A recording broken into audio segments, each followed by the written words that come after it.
Shalom chers auditeurs de l'émission Kanguka, mon nom est Chris Ndikumana. Je salue tous ceux qui prient pour nous, que je suis béni, c'est tous ceux qui prient pour l'équipe Kanguka. Nous prions également pour vous. Rappelez-vous aussi de prier pour les partenaires de Kanguka. Chaque fois que vous priez pour nous, priez aussi pour eux, car cette œuvre appartient à Je suis et c'est vos prières qui nous permettent d'être là où nous sommes aujourd'hui. J'aime rappeler la signification du nom de Je suis. Le nom de Je suis est le nom de Dieu, comme nous le lisons dans Exode 3, verset 14. Je le rappelle souvent aux nouveaux qui ne comprennent pas pourquoi je parle souvent de Je suis. J'aime appeler Dieu Je suis pour le différencier des autres dieux. Chaque lundi, je vous rappelle toujours la devise de Kanguka. Beaucoup ont vu leur vie transformée grâce à cette devise. Premièrement, nous devons accepter la volonté de Dieu même lorsqu'elle est différente de la nôtre. Et deuxièmement, nous devons prier tous les jours. Troisièmement, il ne faut pas se lamenter, mais nous devons toujours rendre grâce à Dieu. C'est difficile pour certains de comprendre qu'on peut prier tous les jours. Peut-être que tu es en train de prier pour quelque chose, tu as jeûné et tu continues de prier. Je suis connaît ta prière.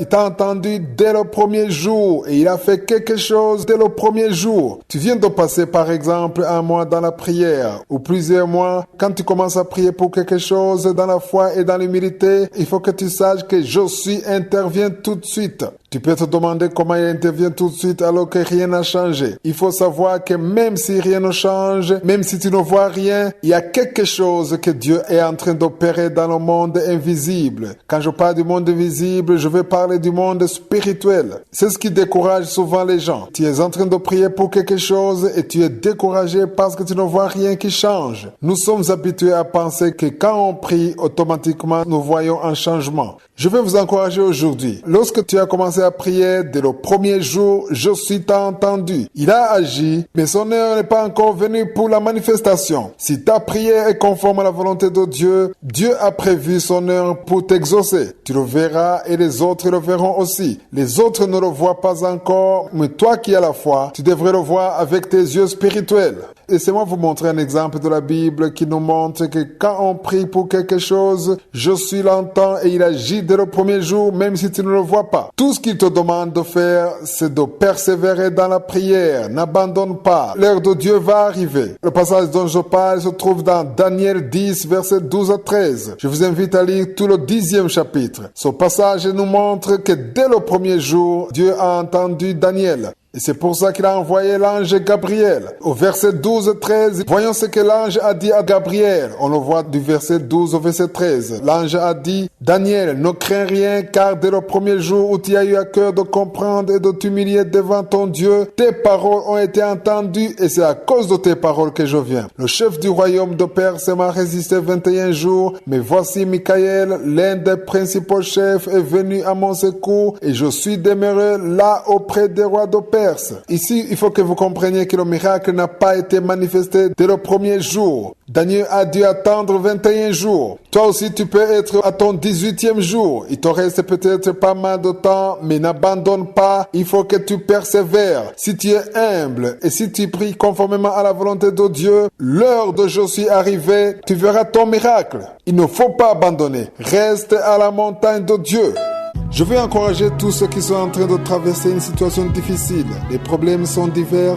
Personne ne peut dire qu'il n'a pas de problème. Tu es peut-être dans une période favorable pour toi, mais toute personne doit d'une façon ou d'une autre passer à travers des mauvais jours. Personne ne peut vivre de beaux jours uniquement. Tout dépend de ta façon de concevoir les choses et la foi que tu as. La situation que tu traverses peut avoir été longue. C'est pourquoi cette parole est pour toi. Je veux que tu saches que même si tu traverses une situation difficile, sache qu'elle n'est pas là pour te tuer. Il y a de l'espoir pour quelqu'un qui croit. Il est normal d'avoir des problèmes. Jésus lui-même a dit que nous serons persécutés dans ce monde. Mais nous ne devons pas avoir peur parce que Jésus est avec nous. La parole que je veux vous donner se trouve dans 2 Corinthiens 4, verset 8. Il est écrit, nous sommes pressés de toute manière, mais non réduits à l'extrémité, dans la détresse, mais non dans le désespoir. Si tu es en train de vivre une situation difficile, tu ne vois pas ton avenir, tu ne vois pas ton lendemain, tu ne sais pas par quel chemin Dieu va passer pour t'exaucer, tu n'as pas de travail, tu voudrais avoir un enfant, mais tu n'en as pas, tu veux le mariage, mais personne ne s'approche de toi, il faut que tu gardes espoir, que le fait de vivre sous pression ne t'empêche pas d'avoir de l'espoir. En Jésus Jésus-Christ, il y a toujours de l'espoir. Il y a la solution, il y a la réponse. Au verset 9, on a lu qu'il est écrit « Persécuté, mais non abandonné, abattu, mais non perdu ». Il faut que tu crois que tu as un Père au ciel. C'est ton Dieu et il te connaît. Il prend soin de toi. Ce verset se termine en disant « Abattu, mais non perdu ». Ça, c'est très important. Tout enfant de Dieu qui croit, même s'il traverse une situation difficile, même si les gens parlent de lui, même s'il est abandonné, même si les autres se moquent de lui et disent mal de lui, mais parce qu'il a un sauveur qui est Jésus-Christ, il s'en sort toujours. Aucune nuit ne dure éternellement. Peut-être qu'en ce moment, il fait sombre dans ta vie, tout est bloqué, il n'y a aucun espoir. Mais sache que c'est je suis qui connaît ton avenir. Il y a toujours de l'espoir pour un enfant de Dieu. Tu ne seras pas toujours là où tu es aujourd'hui, même si le médecin te dit qu'il n'y a plus d'espoir, continue de croire en Dieu. Même si les choses se passent mal, en Dieu, il y a toujours de bonnes choses. Je suis connaît les problèmes que tu traverses. Il a pour toi un bon projet. Tout ce qu'il te demande, c'est de bien te comporter. Ne prononce pas de mauvaises paroles. Ne cesse pas de prier. Ne cesse pas de rendre grâce. Ne te lamente pas. Crois que l'heure de Dieu est venue, il te secourra et ta vie changera. Même ceux qui te verront sauront que je suis ta visité. Et la foi, car la parole de Dieu ne ment pas. Tu sembles avoir été abandonné, mais tu ne l'es pas. Même si tu es pressé de toutes parts, il faut que tu saches que je suis est avec toi. Et un jour, il va te secourir. Il y a des paroles de la Bible que je veux qu'on lise aujourd'hui.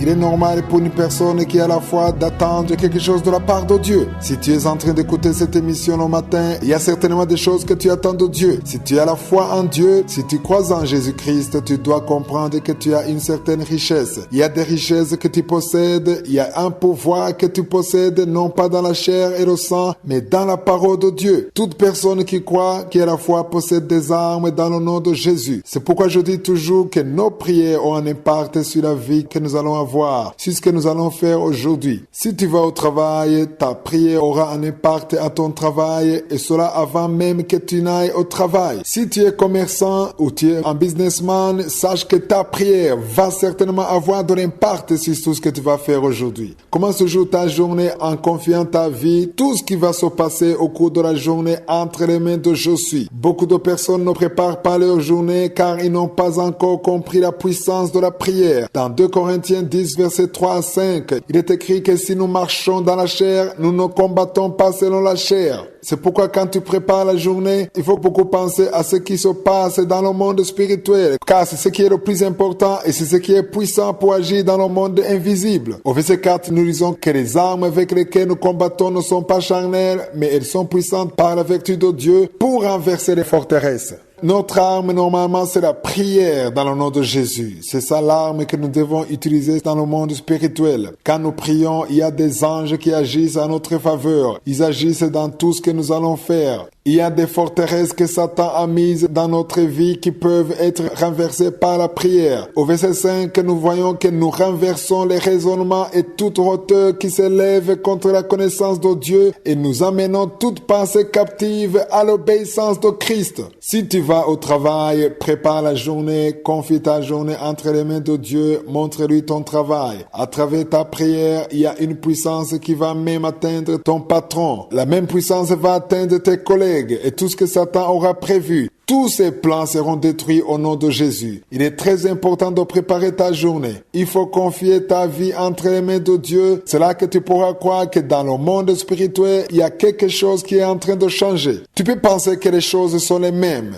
Mais il faut que tu comprennes que chaque fois que tu rends grâce, malgré que tu as un problème, tu ne peux peut-être pas payer ton loyer. Tu as reçu une mauvaise nouvelle. Il y a beaucoup de choses qui pourraient t'empêcher de prier. Mais malgré cela, tu te lèves, malgré tes problèmes, tu refuses de te lamenter. Et si tu agis ainsi, tu es en train de renverser les forteresses. Tu vas te rendre compte que Dieu agit d'une manière extraordinaire, sauf peut-être les choses qu'il laisse exprès pour un but particulier. Satan n'aura aucun pouvoir sur ta vie si tu prépares la journée dans la foi sans te lamenter. Satan veut te montrer des problèmes. Il veut toujours te montrer des problèmes. Il veut te montrer tout ce qui ne va pas bien dans ta vie pour que tu te lamentes. Mais si tu refuses de prononcer des mauvaises paroles et que tu prononces des bonnes paroles, des paroles qui louent Dieu, des paroles qui le glorifient, qui l'élèvent, à ce moment-là, tu auras la victoire. Il est très important que tu comprennes que la victoire s'obtient quand on est encore à la maison le matin.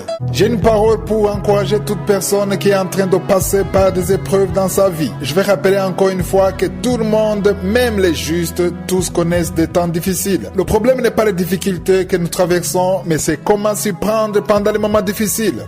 Quelle est ta conception des choses? Tu penses peut-être que tu es juste, tu ne comprends pas pourquoi tu traverses tant d'épreuves. Tu dois savoir qu'il y a des problèmes que tu peux traverser et Jésus le permet exprès parce qu'il a un plan pour toi. La parole de Dieu nous encourage. Il y a beaucoup de versets qui encouragent ceux qui sont dans la souffrance. Ton attitude peut te faire sortir de tes problèmes. Il y a des promesses de Dieu que nous ne pouvons pas atteindre à cause de notre attitude. Dans l'émission Kanguka d'hier, je vous ai montré que les paroles de lamentation nous bloquent et nous empêchent de connaître les promesses de Dieu. Il y a des choses que tu ne verras jamais à cause de tes lamentations. Tous ceux qui ont vécu une vie de lamentation, ils sont morts dans le désert et n'ont pas pu entrer dans la terre promise. Je veux t'encourager, toi qui as des soucis. Certains d'entre vous ont des problèmes, tu ne sais pas comment sera ton avenir. Certains d'entre vous souhaitent la mort. J'aimerais te dire que si tu crois en Dieu, si tu as reçu Jésus comme ton Seigneur et ton Sauveur, si tu as tes yeux fixés sur je suis, alors à ce moment-là, tu sais qu'il te connaît. Il connaît les problèmes que tu traverses. Il a pour toi un bon projet. Dans 1 Pierre chapitre 5 verset 10, il est écrit « Le Dieu de toute grâce qui vous a appelé en Jésus-Christ à sa gloire éternelle, après que vous aurez souffert un peu de temps, vous perfectionnera lui-même, vous affermira, vous fortifiera, vous rendra inébranlable. » Ici, on voit bien que Dieu a un plan pour ta vie. Il faut que tu saches que dans tout ce que tu traverses, Dieu a un objectif pour toi. Tu ne peux pas être fortifié dans la foi et le salut si tu ne traverses pas des temps difficiles. Tu vas traverser des épreuves, mais tu ne seras pas toujours là. Tu peux vivre cela pendant un temps considérable à cause de ton attitude, mais la parole de Dieu nous dit, après que vous aurez souffert un peu de temps, il vous perfectionnera lui-même. Il vous affermira, il vous fortifiera, il vous rendra inébranlable. C'est comme quand on travaille l'or. Pour que l'or puisse être prouvé qu'il est pur, il doit être prouvé par le feu. L'or sera éprouvé à travers le feu. Toi aussi, il y a des situations que Dieu te fait traverser pour que tu sois fort. Certains d'entre vous sont en train de traverser des moments difficiles. Vous traversez le feu. Vous êtes en train de passer par le feu. Ce feu-là n'est pas pour vous tuer, ce n'est pas pour vous brûler, mais c'est pour vous rendre fort, c'est pour vous fortifier. Garde tes yeux sur Jésus. À travers cette même situation difficile, il faudra rendre grâce à Dieu. Il faut confesser que tu ne seras pas toujours là où tu es. Tu ne vivras pas éternellement dans ces problèmes. Dieu a un plan pour te faire sortir de là. C'est pourquoi il faut garder tes yeux sur lui. Satan peut agir dans ta vie, mais tu dois garder tes yeux sur je suis plus que tu ne les gardes sur Satan. Dans ce même chapitre de Pierre, lisons dans 1 Pierre 5 verset 8. Il est écrit, soyez sobres, veillez, votre adversaire le diable rôde comme un lion rugissant, cherchant qui il dévorera. Qu'est-ce que le diable cherche? Il cherche là où passer. C'est pourquoi nous devons lui résister avec une foi ferme. Le verset 9 dit, résistez-lui avec une foi ferme, sachant que les mêmes souffrances sont imposées à vos frères dans le monde. Tu veux tout abandonner, mais continue. Il se pourrait que tu aies envie de tout abandonner, mais il faut pas abandonner, il faut continuer. Ne perds pas ta foi. Tu dois être fortifié dans la foi. Tu n'es pas seul à avoir ces problèmes. C'est ce qui est écrit dans le verset 9. Il est écrit, les mêmes souffrances sont imposées à vos frères dans le monde. Il faut que tu comprennes que Dieu a un plan pour ta vie. Si tu as déjà un enfant, tu sais qu'avant de l'avoir, tu as souffert. Pendant l'accouchement, tu as souffert. Tu souffres pour un peu de temps pour que l'enfant voie le jour, mais tout de suite après, tu oublies la souffrance. De la même façon, dans ces mêmes problèmes, si tu gardes la foi, si tu ne te lamentes pas et que tu gardes les yeux sur je suis, tu vas rendre grâce. Maintenant que tu es encore dans cette situation difficile, je veux t'encourager. Change de langage, change d'attitude, rends grâce à Dieu. C'est lui qui te délivrera, c'est lui qui te fera traverser comme il l'a fait pour le peuple d'Israël. Avec la foi, tu auras la victoire. C'est bien que les enfants de Dieu soient ensemble. Lorsque j'enseigne sur ce sujet, quand je dis que c'est bien d'avoir une église dans laquelle on prie, beaucoup m'écrivent et me disent qu'ils ne veulent pas entendre parler de ça. Ils ne veulent pas entendre parler d'église parce qu'ils ont été blessés dans les églises. Ils me disent qu'ils écoutent Kanguka ou d'autres prédications sur YouTube et ils veulent se contenter de cela. La parole de Dieu dit clairement que là où 2 ou 3 sont assemblés, Jésus sera au milieu d'eux. C'est écrit dans Matthieu 18 verset 20. C'est Jésus lui-même qui le dit. Ici, Jésus montre clairement sa volonté. Il montre qu'il veut que les enfants de Dieu soient réunis pour que lui, Jésus, soit au milieu d'eux.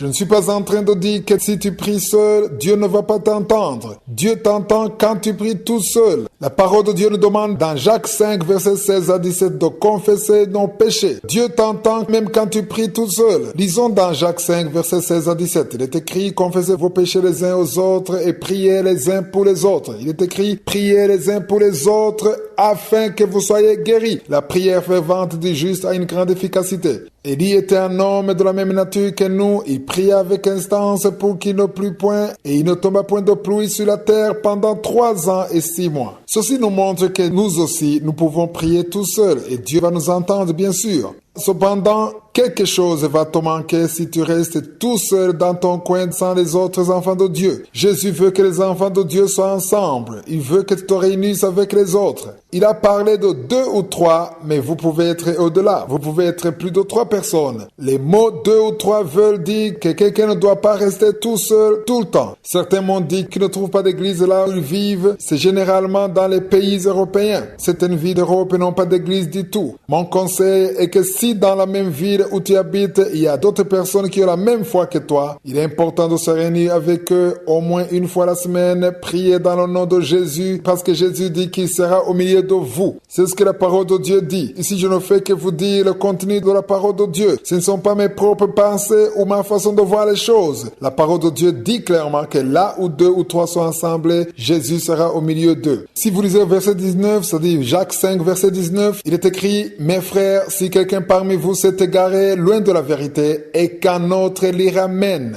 On voit bien qu'on a besoin de frères, parce que si on s'égare, le frère ou la sœur peut vous ramener dans la bonne voie. Si vous lisez dans Galates 6, verset 2, on nous demande de porter les fardeaux les uns des autres, parce qu'en agissant ainsi, on accomplit la loi de Christ. C'est écrit dans Galates 6, verset 2. Si on s'entraide entre frères et sœurs et on prie les uns pour les autres, nous accomplissons la loi de Christ. C'est ce qui me pousse à y revenir souvent. Si tu restes sur YouTube ou sur WhatsApp uniquement, ça ne sera pas suffisant. Il faut que tu rencontres d'autres frères et sœurs en Christ. Beaucoup disent que les églises sont remplies de menteurs et d'escrocs. C'est peut-être pour cette raison qu'il faut prier afin que vous soyez conduits par l'Esprit de Dieu. Dieu vous donnera une bonne église dans laquelle vous pourrez prier. Dans le livre de Galates, nous avons lu que c'est lui qui fait cela accomplit la loi de Christ. Quelle est donc cette loi de Christ? Nous la trouvons dans Jean 13, verset 34-35. Il est écrit, je vous donne un commandement nouveau. Aimez-vous les uns les autres comme je vous ai aimé. Vous aussi, aimez-vous les uns les autres. À ceci, tous connaîtront que vous êtes mes disciples si vous avez l'amour les uns pour les autres. C'est la volonté de Christ que les enfants de Dieu soient ensemble. Toi aussi, si tu es seul, tu n'as pas une communauté avec qui prier ensemble, prie afin que Dieu te montre une communauté de chrétiens qui ont la même foi que toi, qui prient en esprit et en vérité. Vous pourrez alors louer Dieu ensemble, car cela plaît à Je suis. Nous allons encore une fois parler sur l'attitude qu'on doit avoir à la maison avant de sortir. Je rends grâce à Dieu pour tous ceux qui écoutent Kanguka dès le matin avant de sortir de la maison. Il est important de commencer la journée avec la parole de Dieu. Il n'y a rien de plus important que de commencer la journée dans la parole de Dieu. Mon action de grâce, c'est pour tous ceux qui commencent la journée avec Je suis, qui prie le matin. Il est important de prier avant de sortir de la maison. Il y a plusieurs sortes de prières qu'on peut faire, mais assure-toi que tu as parlé à Je suis avant de sortir de la maison. Il est important de te préparer. De la même façon que tu te prépares en t'habillant, prépare ton âme. Aujourd'hui, je vais vous donner une parole qui pourra vous aider à toujours préparer la journée et il est important de noter ces versets que je vous donne. Ils pourront toujours vous aider à préparer la journée. Lisons dans Michée 6, verset 8. Il est écrit, on t'a fait connaître, ô homme, ce qui est bien et ce que l'Éternel demande de toi, c'est que tu pratiques la justice, que tu aimes la miséricorde et que tu marches humblement avec ton Dieu. Et tu es en train de marcher dans la justice. Préparer la journée, ce n'est pas juste confier ta vie entre les mains de Dieu, mais c'est aussi examiner ta vie, voir le chemin sur lequel tu es. Préparer la journée, c'est s'examiner. Examine-toi pour savoir s'il y a une chose dans laquelle tu marches qui n'est pas correcte.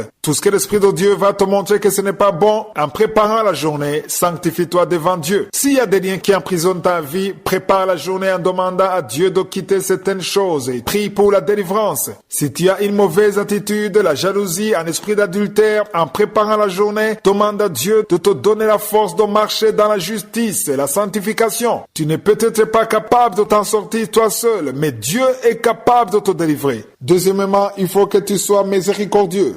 il y a un acte que tu es censé faire qui va manifester l'amour de Christ. Je le dis souvent dans cette émission, si Dieu t'a béni, il faut aussi que tu bénisses les autres. Bénir ne veut pas dire uniquement donner de l'argent, mais tu peux faire quelque chose qui va aider un autre qui est dans le besoin. Si tu fais quelque chose pour quelqu'un d'autre, Jésus sera content car tu auras manifesté son amour.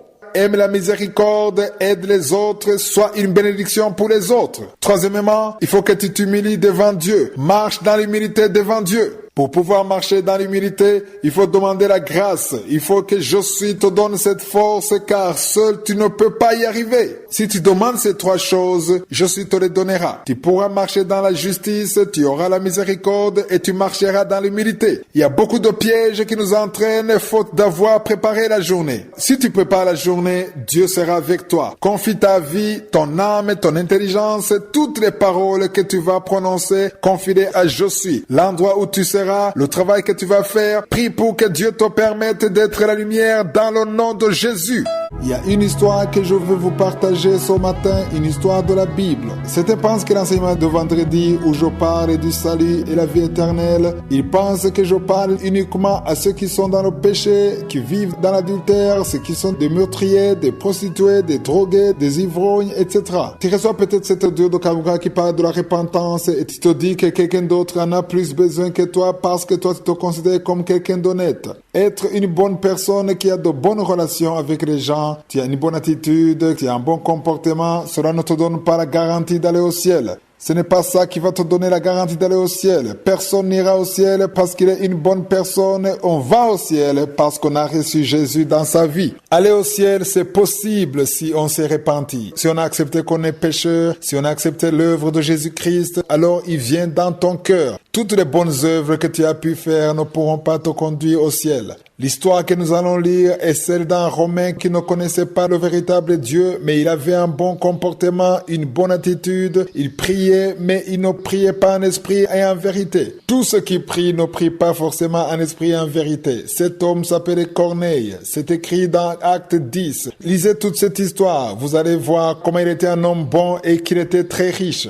Si vous lisez du 1er au 2e verset, il est écrit qu'il y avait à Césarée un homme nommé Corneille, centenier de la cohorte dite italienne. Cet homme était pieux et craignait Dieu. Avec toute sa maison, il faisait beaucoup d'aumônes au peuple et priait Dieu continuellement. Tu ne peux pas dire que tu es sur le chemin du ciel uniquement parce que tu pries tous les jours. Prier tous les jours, c'est bien, mais prie en esprit et en vérité. Corneille priait tous les jours et il craignait Dieu et toute sa maison aussi. Mais Dieu l'a visité. Même si tu es juste et que tu crains Dieu, même si tu ne vis pas dans le péché, même si tu aides les pauvres, il te manque toujours une chose. Il te manque le salut. Si vous lisez cette histoire, vous allez voir que Simon-Pierre est allé voir Corneille sans savoir pourquoi il y allait. Mais Dieu avait prévu de l'utiliser pour que Corneille soit sauvé. Lisez toute cette histoire, vous allez voir que Corneille s'est repenti, il a reçu le salut, il ne connaissait pas le vrai Dieu. Il priait mais ne connaissait pas le vrai Dieu, car il a même voulu se prosterner devant Pierre pour l'adorer, mais Pierre a refusé. Que sommes-nous censés apprendre de cela? Il nous faut comprendre que les bonnes œuvres sont nécessaires, mais Dieu a aimé le cœur de Corneille. Peut-être que tu pries tous les jours, mais sans vraiment connaître la vérité, sans avoir reçu le salut. Tu ne pries pas en esprit et en vérité. Il se pourrait que tu pries, mais que tu ne pries pas en esprit et en vérité. J'aimerais te dire que toute prière que tu fais, même si tu es dans l'ignorance, Dieu voit ton cœur. Cette émission vient pour te rappeler l'essentiel, surtout à toi qui penses que tu es juste parce que tu ne vis pas dans les péchés, l'adultère, le meurtre, le mensonge. Il est important que tu saches très bien que toutes les bonnes œuvres ne pourront pas te sauver. Ce dont tu as le plus besoin, c'est de te repentir. La parole de Dieu dit que tout le monde a péché. On ne peut pas être sanctifié par une bonne attitude, un bon comportement. On est sanctifié et purifié par le sang de Jésus. Mets-toi à genoux et appelle Jésus. Dis-lui que tu veux te repentir. Dis-lui que tu veux cette assurance que tu es un enfant de Dieu et que ton nom soit écrit dans le livre de la vie. À toi aussi qui vis dans le péché, c'est une occasion qui t'est offerte pour te repentir. Mets-toi à genoux, appelle Jésus. Il va te visiter et tu vas recevoir le salut. Après avoir reçu le salut, tes bonnes œuvres pourront être acceptées et considérées. Tu peux appeler Jésus là où tu te trouves, ou si tu veux de l'assistance, tu peux nous appeler au 00 257 75 11 47 39. Souvent je croise des gens qui ont une certaine confusion à propos des prophéties.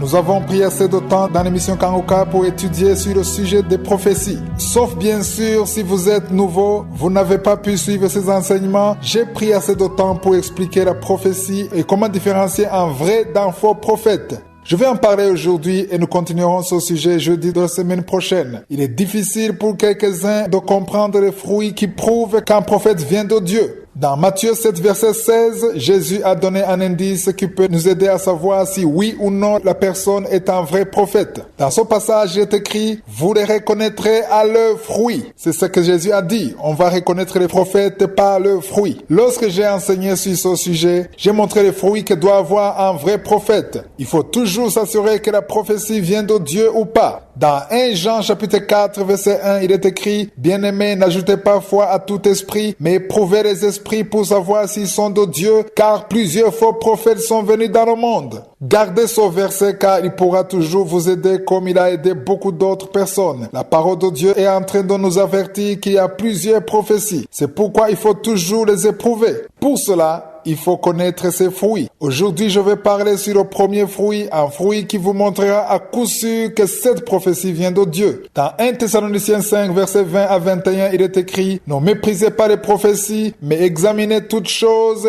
retenez ce qui est bon. » Dans la Nouvelle Alliance, nous avons le Saint-Esprit, ce qui veut dire que nous sommes capables de reconnaître qu'est-ce qui est bon et qu'est-ce qui n'est pas bon. Aujourd'hui, je vais parler du fruit que nous trouvons dans Matthieu 10, verset 8. C'est Jésus qui parle aux disciples et il nous parle aujourd'hui à travers cette parole. Dans Matthieu 18, il est écrit « Guérissez les malades, ressuscitez les morts, purifiez les lépreux, chassez les démons. Vous avez reçu gratuitement, donnez gratuitement. » C'est Jésus qui parle ici. Ce verset concerne tout ce que tu possèdes, même les dons que Dieu t'a donnés. Il faut que les autres puissent bénéficier des dons que Dieu t'a donnés. Il ne faut pas qu'il y ait une condition. N'exige pas de l'argent pour utiliser le don que Dieu t'a donné. Si tu exiges de l'argent à quelqu'un pour pouvoir prier pour lui, ça c'est un fruit qui te disqualifie. Cela montre que l'esprit qui te guide n'est pas un esprit de Dieu. Il ne vient pas de Jésus. L'esprit de Jésus dit que nous avons reçu gratuitement et nous devons aussi donner gratuitement. C'est ce que je voulais vous partager aujourd'hui. La parole de Dieu dit que nous reconnaîtrons un prophète par les fruits qui se manifestent à travers sa vie. Dans Kanguka de jeudi la semaine prochaine, nous parlerons des miracles. Il y a beaucoup de personnes qui se sont perdues à cause des miracles. Je vais en parler car plusieurs sont dans la confusion.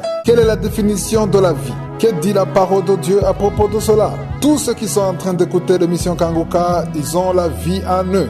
Vous avez un cœur qui bat. Nous allons voir la définition de la vie selon le langage spirituel. Dans Ézéchiel 18, verset 32, il est écrit « Car je ne désire pas la mort de celui qui meurt, dit le Seigneur l'Éternel. Convertissez-vous donc et vivez. » C'est quelque part contradictoire de dire à une personne vivante qu'elle est morte. Bien que vivant, ce verset dit qu'ils sont morts et que pour pouvoir vivre, il faut la repentance. La parole de Dieu est en train de nous montrer qu'aussi longtemps que tu vis dans le péché, que l'adultère est ton mode de vie, le mensonge, la jalousie, si tu ne pries pas, si tu ne te repens pas, si tu n'es pas sanctifié, ça veut dire que spirituellement tu es mort. La parole de Dieu t'invite à la repentance. Si tu vis dans le péché, il te faut la repentance. Quand les gens courent à gauche et à droite pour faire le commerce, pour chercher comment vivre, bâtir les maisons, ils disent qu'ils sont en train de chercher la vie. Il est vrai que dans ce monde, nous cherchons la vie, mais ce n'est pas de cette vie dont on parle dans ce verset. Je suis en train de parler de la vie qui te permet de continuer à vivre même après la mort. C'est pourquoi chaque vendredi, je parle de la repentance et du salut. Si tu te repens, tu as la vie éternelle. Beaucoup courent pour chercher la vie, mais ne savent pas ce qui va se passer après la mort. La parole de Dieu montre clairement que celui qui croit en Dieu, qui se repent, celui-là reçoit la vie et cette vie lui permet de demeurer éternellement avec Dieu. Jésus a dit que celui qui croit en lui continuera à vivre. La repentance ouvre le chemin à la vie. Sans la repentance, tu n'as pas la vie. Dans 1 Timothée 5, verset 6, il est écrit « Mais celle qui vit dans les plaisirs est morte, quoique vivante. » Ici, nous devons comprendre que quand une personne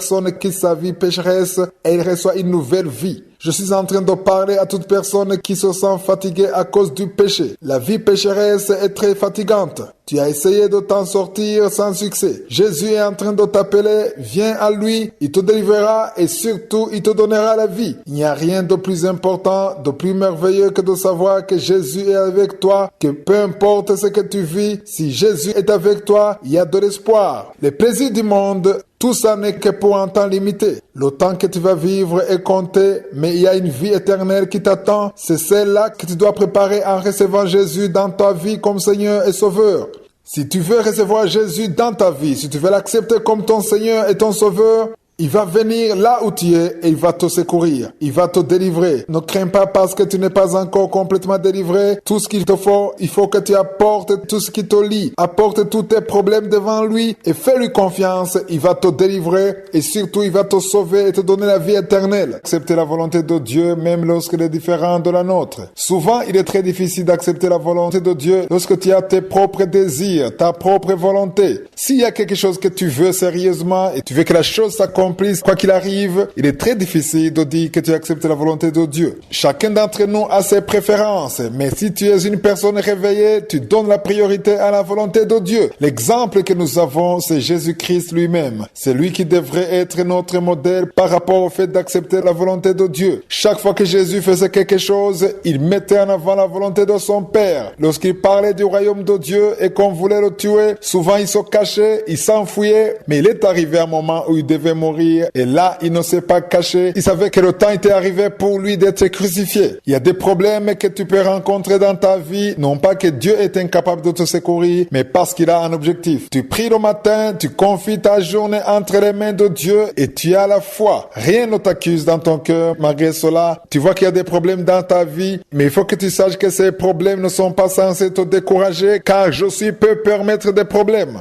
Il n'y a aucune surprise pour Dieu. J'étais en train de vous donner l'exemple de Jésus. Lui aussi a vécu cela. Nous lisons cette histoire dans Matthieu 26. Le moment était venu pour Jésus d'aller à la croix. Il s'est présenté à ceux qui sont venus pour l'arrêter. Pourtant, il savait qu'ils allaient le crucifier. Mais Pierre ne voulait pas qu'il le prenne. Il a pris une épée et il a tranché l'oreille d'un de ses gardes qui était venu pour l'arrêter. Écoutez ce que Jésus a dit à Pierre. Au verset 52, il a dit « Remets ton épée à sa place, car tous ceux qui prendront l'épée périront par l'épée. » Je veux aussi insister sur les versets 53 et 54. Lisez attentivement ce que Jésus a dit à Pierre. Il lui a dit des paroles qui peuvent nous inspirer et nous pousser à accepter la volonté de Dieu, même lorsqu'elle est différente de la nôtre. Jésus a dit à Pierre, « Penses-tu que je ne puisse pas invoquer mon Père, qui me donnerait à l'instant plus de 12 légions d'anges ?» Ici, je me suis documenté pour savoir combien de soldats il y a dans une légion et j'ai découvert qu'il s'agit d'environ 6000 soldats. Une légion contient autour de 6000 soldats. Et si Jésus a parlé de 12 légions, ça veut dire qu'il a dit que Dieu aurait pu lui envoyer 72 000 anges. Au verset 54, Jésus a continué en disant, « Comment donc s'accompliraient les Écritures d'après lesquelles il doit en être ainsi ?» C'est une bonne question. C'était douloureux pour Jésus d'être crucifié, mais c'était la volonté de Dieu, c'était le plan de Dieu afin que toi et moi soyons sauvés. Toi aussi, tu es peut-être en train de traverser une situation difficile, mais si tu sais que tu ne te reproches de rien devant Dieu, si tu sais que tu as préparé ta journée et que tu as prié, il ne faut pas te lamenter, il faut accepter la volonté de Dieu, car même si c'est douloureux, il y a quelque chose que Dieu a préparé pour toi.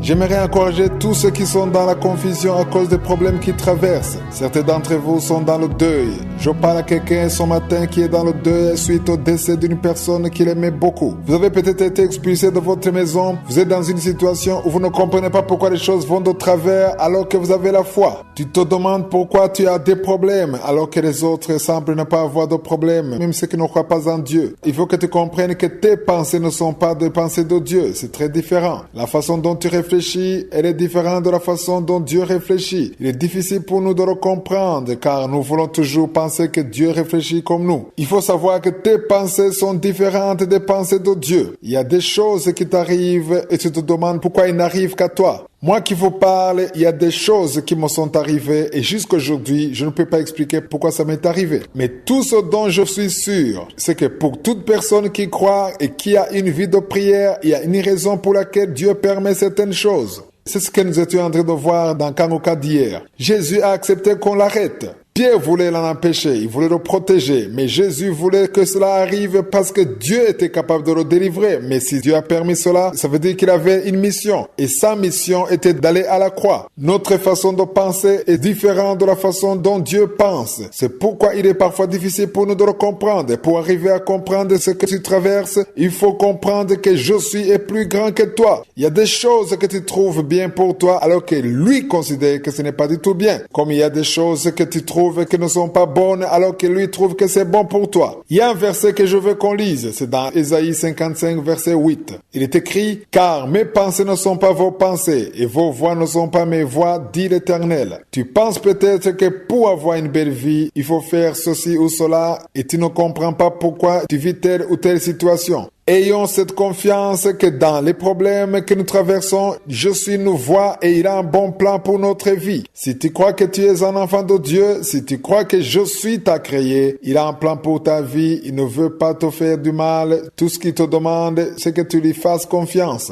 Au verset 9, nous lisons « Autant les cieux sont élevés au-dessus de la terre, autant mes voix sont élevées au-dessus de vos voix, et mes pensées au-dessus de vos pensées. » Quand tu auras compris que nos pensées sont différentes des pensées de Dieu, tu ne pourras plus te lamenter. Nous nous lamentons surtout parce que nous ne comprenons pas pourquoi les choses se passent de la façon dont elles se passent. On est souvent dans la confusion. Quand tu demandes à Dieu où il était, pourquoi il a permis ceci ou cela, pourquoi ton enfant est comme ceci ou comme cela, pourquoi tu n'as pas d'enfant, pourquoi tu n'as pas de travail, ça veut dire que tu ne comprends pas. Il ne faut plus poser de questions à Dieu, il faut rester humble et rendre grâce à Dieu. Si tu as peu de choses, rends grâce à Dieu pour le peu que tu as. Et comprends que Jésus n'a pas les mêmes pensées que toi. Cela va t'aider à ne plus te lamenter. Se lamenter veut dire accuser Dieu. C'est comme si tu lui disais qu'il s'est trompé. Quand Jésus est allé voir Lazare après sa mort, ses sœurs lui disaient que s'il avait été là, Lazare ne serait pas mort. Mais lorsque Jésus a su que Lazare était mort, il a tout simplement dit qu'il se réjouissait de ne pas avoir été là physiquement. Il y a des problèmes que tu peux avoir, Dieu le permet parce qu'il a un objectif. De la même façon que tu peux faire soigner ton enfant à l'hôpital, même si la piqûre lui fait mal, tu acceptes qu'il souffre parce que tu as un objectif. Et l'objectif est sa guérison. Tu acceptes que ton enfant souffre pendant la piqûre parce que tu veux que ton enfant guérisse. Jésus a aussi un objectif à travers les problèmes que tu traverses. Je veux t'encourager. Si tu traverses une situation difficile alors que tu as une vie de prière, alors que tu as la foi, ne sois pas découragé. Jésus t'aime. Il a pour toi un bon projet. Tu ne vois peut-être pas comment tu vas t'en sortir. Tu ne sais pas pourquoi tu traverses cela, mais si tu gardes tes yeux sur lui, si tu confesses de belles paroles, si tu cesses de te lamenter, Jésus va te secourir et un jour tu vas regarder en arrière et tu vas rendre grâce à Dieu et tu encourageras les autres. Ce que tu dois comprendre, c'est que Jésus agit, mais tout ce qu'il fait, il le fait à travers la prière. J'ai déjà donné un enseignement sur cela, c'est la prière qui fait que les anges de Jésus agissent en ta faveur. Si tu veux quelque chose, demande-le dans la prière. Tu peux désirer avoir une chose, mais si tu veux vraiment l'avoir, montre-le à Dieu dans la prière. Dans Matthieu 21, verset 22, il est écrit « Tout ce que vous demanderez avec foi par la prière, vous le recevrez. » Tu peux avoir la foi pour une chose et ne pas prier pour la chose. Il y en a d'autres qui prient, mais qui n'ont pas la foi. Celui qui a la foi et qui prie en même temps, celui-là va persévérer jusqu'à obtenir la chose selon le plan de Dieu, car il sait que ce que Dieu veut va s'accomplir. Si tu as des promesses,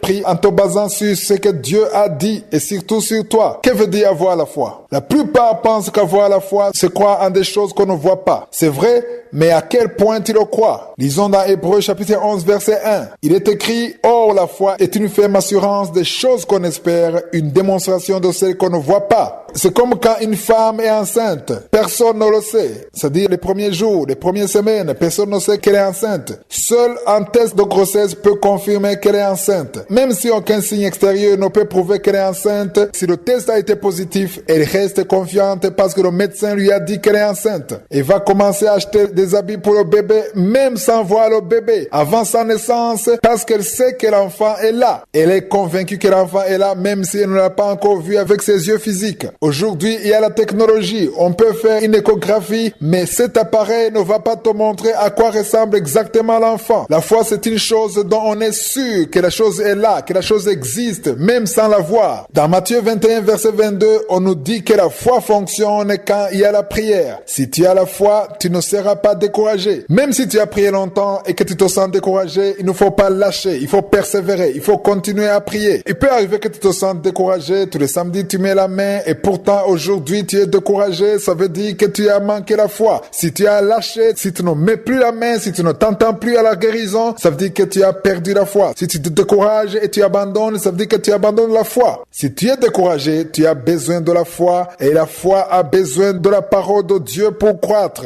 Il faut croire en Dieu. Le temps venu, tu verras les choses qui sont conformes à son plan se réaliser dans ta vie. Ne lâche pas, il faut persévérer. Il te faut deux choses, la foi et la prière. Que Dieu bénisse tous ceux qui se lèvent et qui prient avant de sortir. Toute personne qui commence la journée dans la prière, qui honore Dieu dans la prière avant de faire quoi que ce soit d'autre, qui va dans la présence de Dieu, sa vie ne peut jamais rester la même. Tu peux être dans une situation difficile, mais si tu commences toujours la journée dans la prière, si tu confies ta journée entre les mains de Dieu et si tu lui rends grâce tous les jours en t'humiliant devant lui, tu as un bon avenir. Même si tu ne vois que des problèmes maintenant, il faut que tu comprennes que tu as un bon avenir. Ça ne restera pas toujours comme ça. Tu ne peux pas toujours commencer la journée avec je suis et rester toujours dans les problèmes. Je suis te tirera de là. Il va te fortifier. Il y a des projets qu'il a pour toi et va les accomplir. Je vais m'adresser à toi qui as préparé ta journée dans tout ce qui va se passer. La parole de Dieu nous dit que Dieu est celui qui change les temps et les circonstances. C'est une parole qui m'a aidé pendant plusieurs années. Les temps peuvent être mauvais. Je ne suis pas en train de parler du climat, mais je parle des mauvaises nouvelles qu'on peut recevoir, des mauvaises circonstances, des portes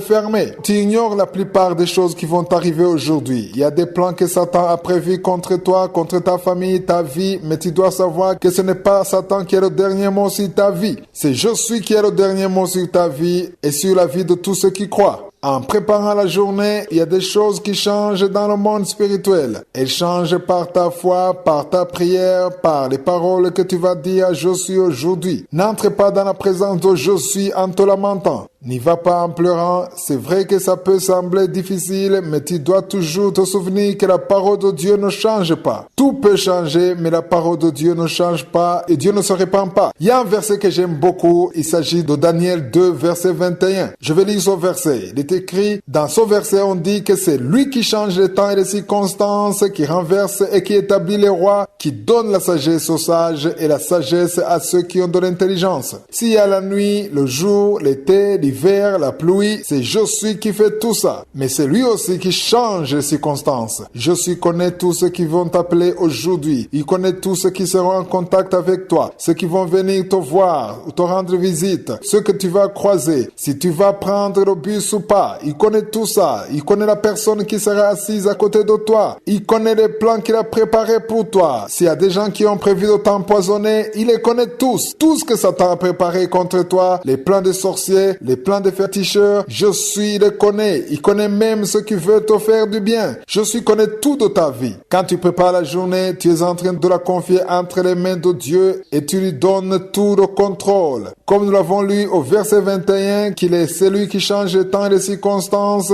tout ce qui va t'arriver qui n'est pas dans le plan de Dieu, c'est-à-dire qui ne plaît pas à je suis, qui fait partie du plan de Satan, tout sera détruit. Il y a même les rendez-vous qui seront annulés grâce à ta prière. Il y a des accidents qui seront détruits, des plans de Satan qui seront anéantis, et tout cela grâce à ta prière. Quand tu prépares la journée, je suis intervient et il appelle ses anges. Ces anges peuvent agir et détruire tout ce qui ne fait pas partie de son plan. Ce qui ne veut pas dire que ta vie sera épargnée des problèmes. Il y a certainement des problèmes que tu pourras avoir parce que Dieu l'aura permis avec un objectif. Ne quitte plus ta maison sans prière, prépare la journée en la confiant entre les mains de je suis et à ce moment, tu seras sûr que tu es en train de marcher dans le plan de je suis comme il est au ciel.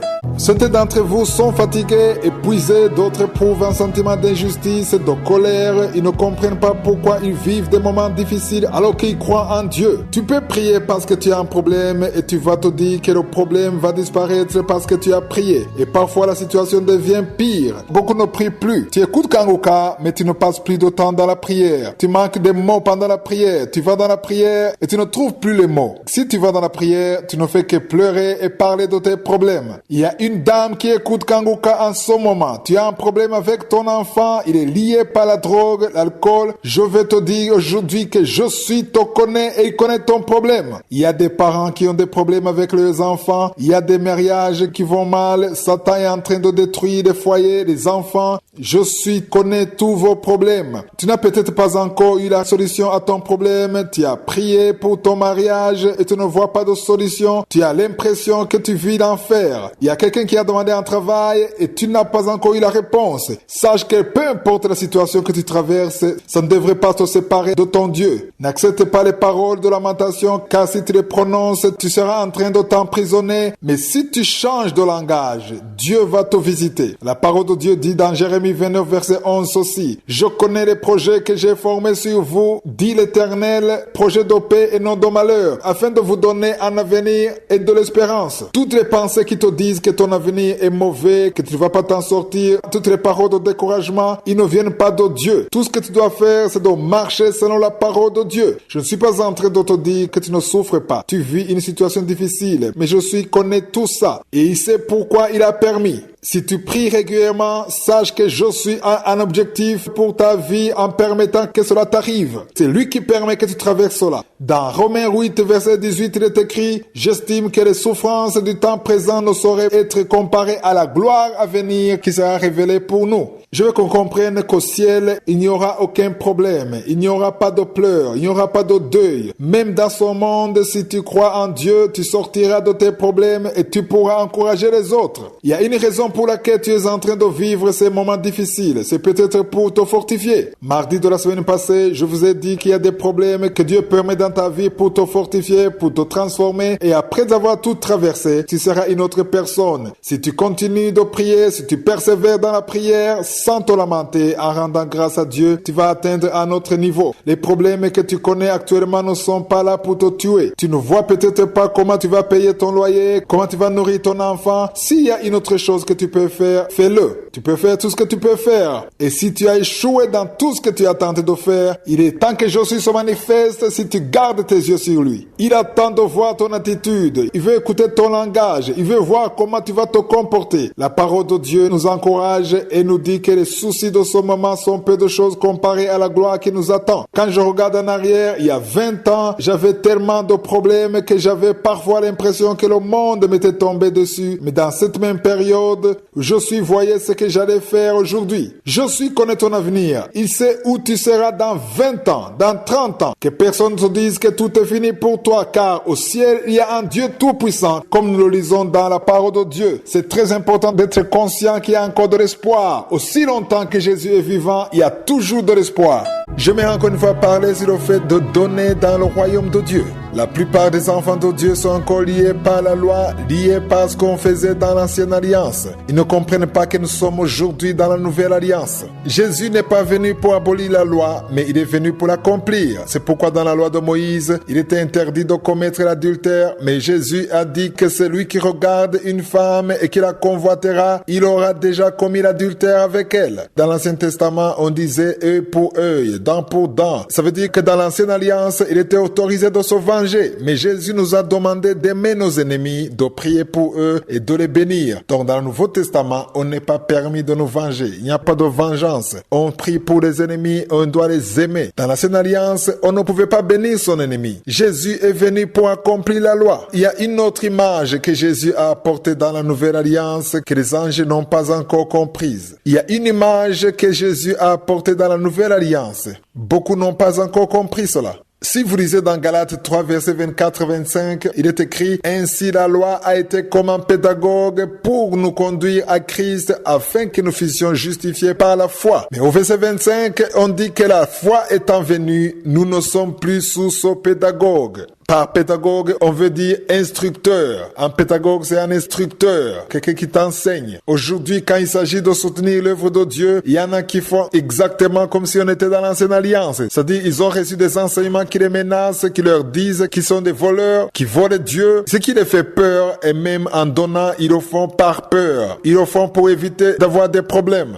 Il y en a beaucoup qui se comportent comme ça aujourd'hui. On leur dit que s'ils ne donnent pas, leurs enfants vont tomber malades. Ils vont avoir des accidents que le châtiment de Dieu va les atteindre. Et les gens ont peur. Ils font des choses pour être en paix avec ceux qui les dirigent dans les églises et ils agissent comme s'ils étaient dans l'ancienne alliance. C'est comme ça que les choses sont passées dans l'ancienne alliance. Mais dans la nouvelle alliance, nous avons vu que nous ne sommes plus sous la loi. C'est ce que le verset que nous avons lu vient de nous dire. Parce qu'il est écrit que nous étions emprisonnés sous la loi. Lisez attentivement dans Galates 3, verset 23. Le verset dit, avant que la foi vînt, nous étions enfermés sous la garde de la loi en vue de la foi qui devait être révélé. On dit bien qu'on était sous la garde de la loi. Et surtout qu'on était emprisonnés. On était emprisonnés sous la garde de la loi. Nous devons comprendre que nous sommes dans la nouvelle alliance aujourd'hui. Je demande à ceux qui sont dans la nouvelle alliance, dans le Nouveau Testament, de s'appuyer sur 2 Corinthiens 9, verset 7. Lisez attentivement ce verset et priez pour que Dieu vous guide. Ce verset dit que chacun donne comme il a résolu en son cœur, sans tristesse ni contrainte, car Dieu aime celui qui donne avec joie. Je ne sais pas comment tu donnes, que ce soit à l'église ou quand tu soutiens l'œuvre de Dieu d'une façon ou d'une autre, tu es peut-être en train d'aider les pauvres ou les orphelins. Il y a 2 choses qui sont évoquées dans ce verset. Il faut être sûr que tu n'as pas ces 2 choses. On nous a parlé de 2 choses, de la tristesse et de la contrainte. Alors, quand tu donnes, il faut être sûr que tu n'as ni tristesse ni contrainte. Si tu ne donnes pas avec joie, je te conseille de prier d'abord. Il faut que tu trouves pourquoi tu n'es pas content. Qu'est-ce qui t'empêche d'avoir la joie? Parce que Dieu aime ceux qui donnent avec joie. C'est ce que nous avons lu dans ce verset. Il est dit qu'on donne sans tristesse ni contrainte, car Dieu aime ceux qui donnent avec joie. Dans la nouvelle alliance, on doit donner avec joie. Si tu n'es pas content, si tu n'as pas la joie, quelque chose ne va pas. Il ne faut pas donner avec tristesse ou avec contrainte. Il ne faut pas qu'il y ait quelqu'un qui te pousse à donner. Il faut que ça vienne du cœur et que tu le fasses avec joie. Les 2 choses ne doivent pas être dans votre cœur. La tristesse et la contrainte. La plupart de ceux qui donnent, ils donnent pour ne pas avoir des problèmes, pour ne pas être maudits, pour ne pas voler Dieu. Mais tout ça, c'était dans l'ancienne alliance.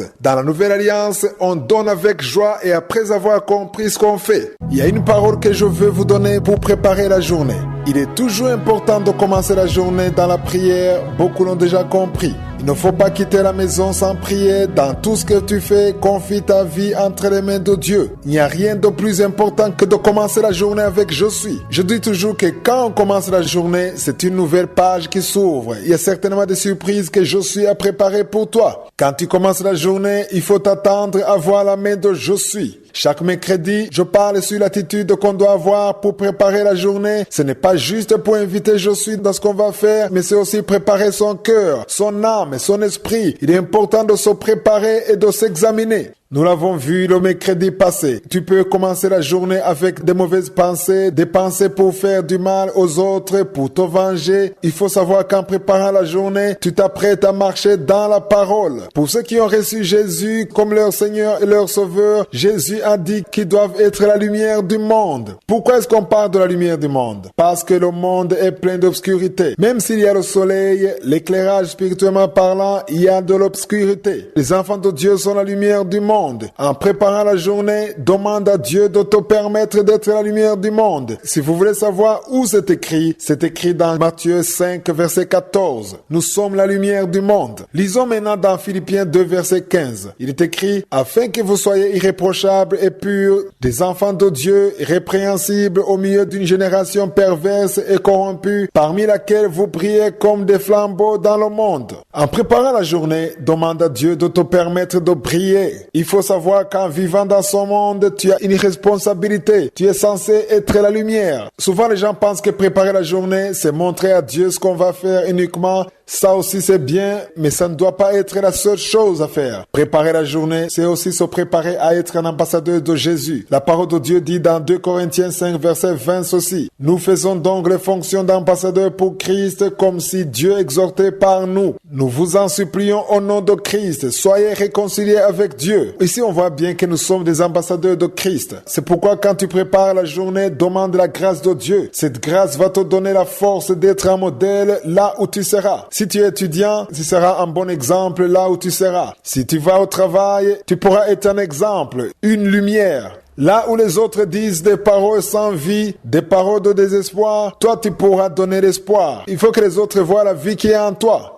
Si ce sont des personnes qui vivent dans le péché, dis-leur de se repentir. Partage avec les autres la parole que tu reçois dans Kanguka. Je suis très content lorsque j'entends des personnes qui partagent cette parole avec les autres. Il y a beaucoup qui partagent les audios de Kanguka et beaucoup de gens sont délivrés grâce à ceux qui ont décidé d'être la lumière du monde. Quand vous partagez les audios, vous êtes la lumière du monde. Quand vous avez un bon comportement, vous êtes la lumière du monde. Tu peux être la lumière à ton travail, partout où tu es. Mais pour pouvoir y arriver, il faut prier pour cela et demander la grâce de Dieu chaque matin. Aujourd'hui, nous allons parler de l'histoire de Zachée. Vous pouvez lire toute l'histoire dans Luc chapitre 19.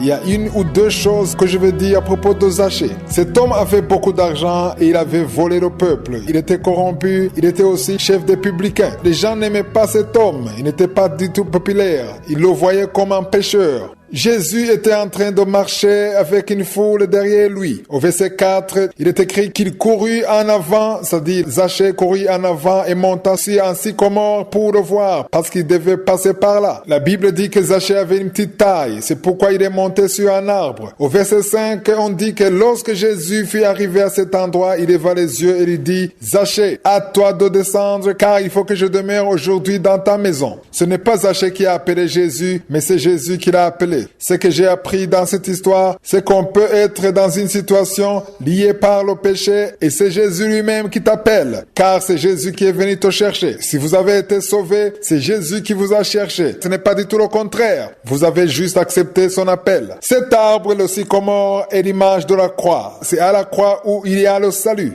Zachée est monté sur un arbre pour chercher Jésus et c'est là que Jésus l'a vu. Il y a beaucoup de personnes qui sont en train de chercher Jésus, qui sont en train de chercher Dieu. Vous vivez dans le péché, mais vous avez aussi soif de Dieu. Peut-être que tu n'es pas monté sur un arbre comme Zachée, mais tu es en train de chercher Dieu par tous les moyens. Quelque chose manque en toi. Dieu a mis un vide en chacun d'entre nous. Au verset 7, il est dit, voyant cela, tous murmuraient et disaient, il est allé loger chez un homme pécheur. Si tu penses que tu es un pécheur, ou que tu es un menteur, ou un adultère, tu fais beaucoup de mauvaises choses, Jésus veut venir dans ton cœur, peu importe comment tu es. Si tu l'acceptes, c'est-à-dire si tu acceptes Jésus, il va venir dans ta vie. Il y en a qui disent qu'ils vont venir à Christ quand ils ne feront plus ce qu'ils font, ou quand ils se seront repentis. Mais il faut que tu viennes à Jésus tel que tu es. Viens à lui et demande-lui de te donner la force de quitter le péché, d'être délivré, car tu ne peux rien de toi-même. Le verset 10 dit, car le Fils de l'homme est venu chercher et sauver ce qui était perdu. La bonne nouvelle que j'ai pour toi qui te sens lié par le péché, toi qui te sens coupable, tu as avorté maintes fois, tu as versé le sang innocent, tu as une vie de mensonge, il y a beaucoup de choses qui t'accusent. Tu te sens souillé, Jésus dit qu'il est venu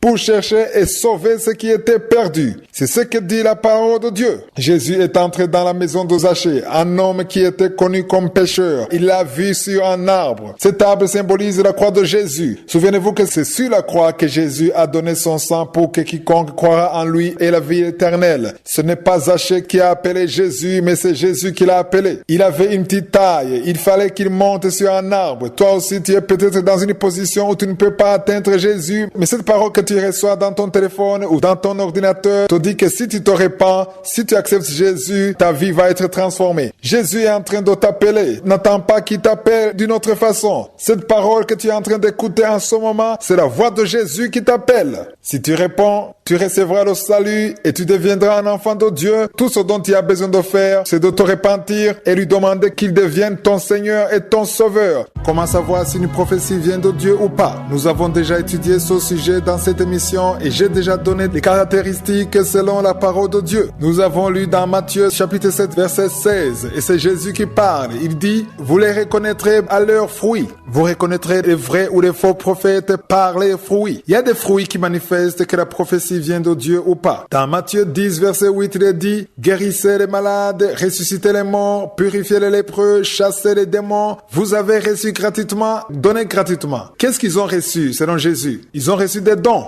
prophétiser, prier pour les malades, prêcher, les dons sont multiples et il faut savoir que les dons viennent de Dieu. Si tu as un de ces dons, tu l'as reçu gratuitement. Jésus dit que si on a reçu gratuitement, il faut aussi donner gratuitement. Si pour qu'un prophète prophétise, on doit donner de l'argent, il faut faire attention. Souvenez-vous qu'on a lu dans 1 Jean chapitre 4 verset 1 qu'il ne faut pas ajouter foi à tout esprit, mais qu'il faut éprouver les esprits pour savoir s'ils sont de Dieu. Dans le même verset, il est dit que plusieurs faux prophètes sont venus dans le monde. Celui qui a un don et qui est sous l'autorité de l'Esprit de Jésus, il fait ce que Jésus dit, c'est-à-dire donner ce qu'on a reçu gratuitement sans exiger de l'argent. Nous devons tous comprendre qu'il ne faut pas vendre le don qu'on a reçu de Dieu. On donne gratuitement ce qu'on a reçu gratuitement. Aujourd'hui, je vais parler sur les miracles, car il y a certaines confusions à ce sujet. Les gens me demandent souvent pourquoi tel prophète est un faux prophète alors qu'il fait des miracles. Tu entendras les gens dire, il a prié pour telle ou telle personne et la personne a été guérie. J'aimerais vous dire que les miracles ne prouvent pas que la personne est animée par l'Esprit de Dieu. Dans Matthieu chapitre 24, verset 24, il est écrit, car il s'élèvera de faux Christ et de faux prophètes. Ils feront de grands prodiges et les miracles au point de séduire, s'il était possible, même les élus.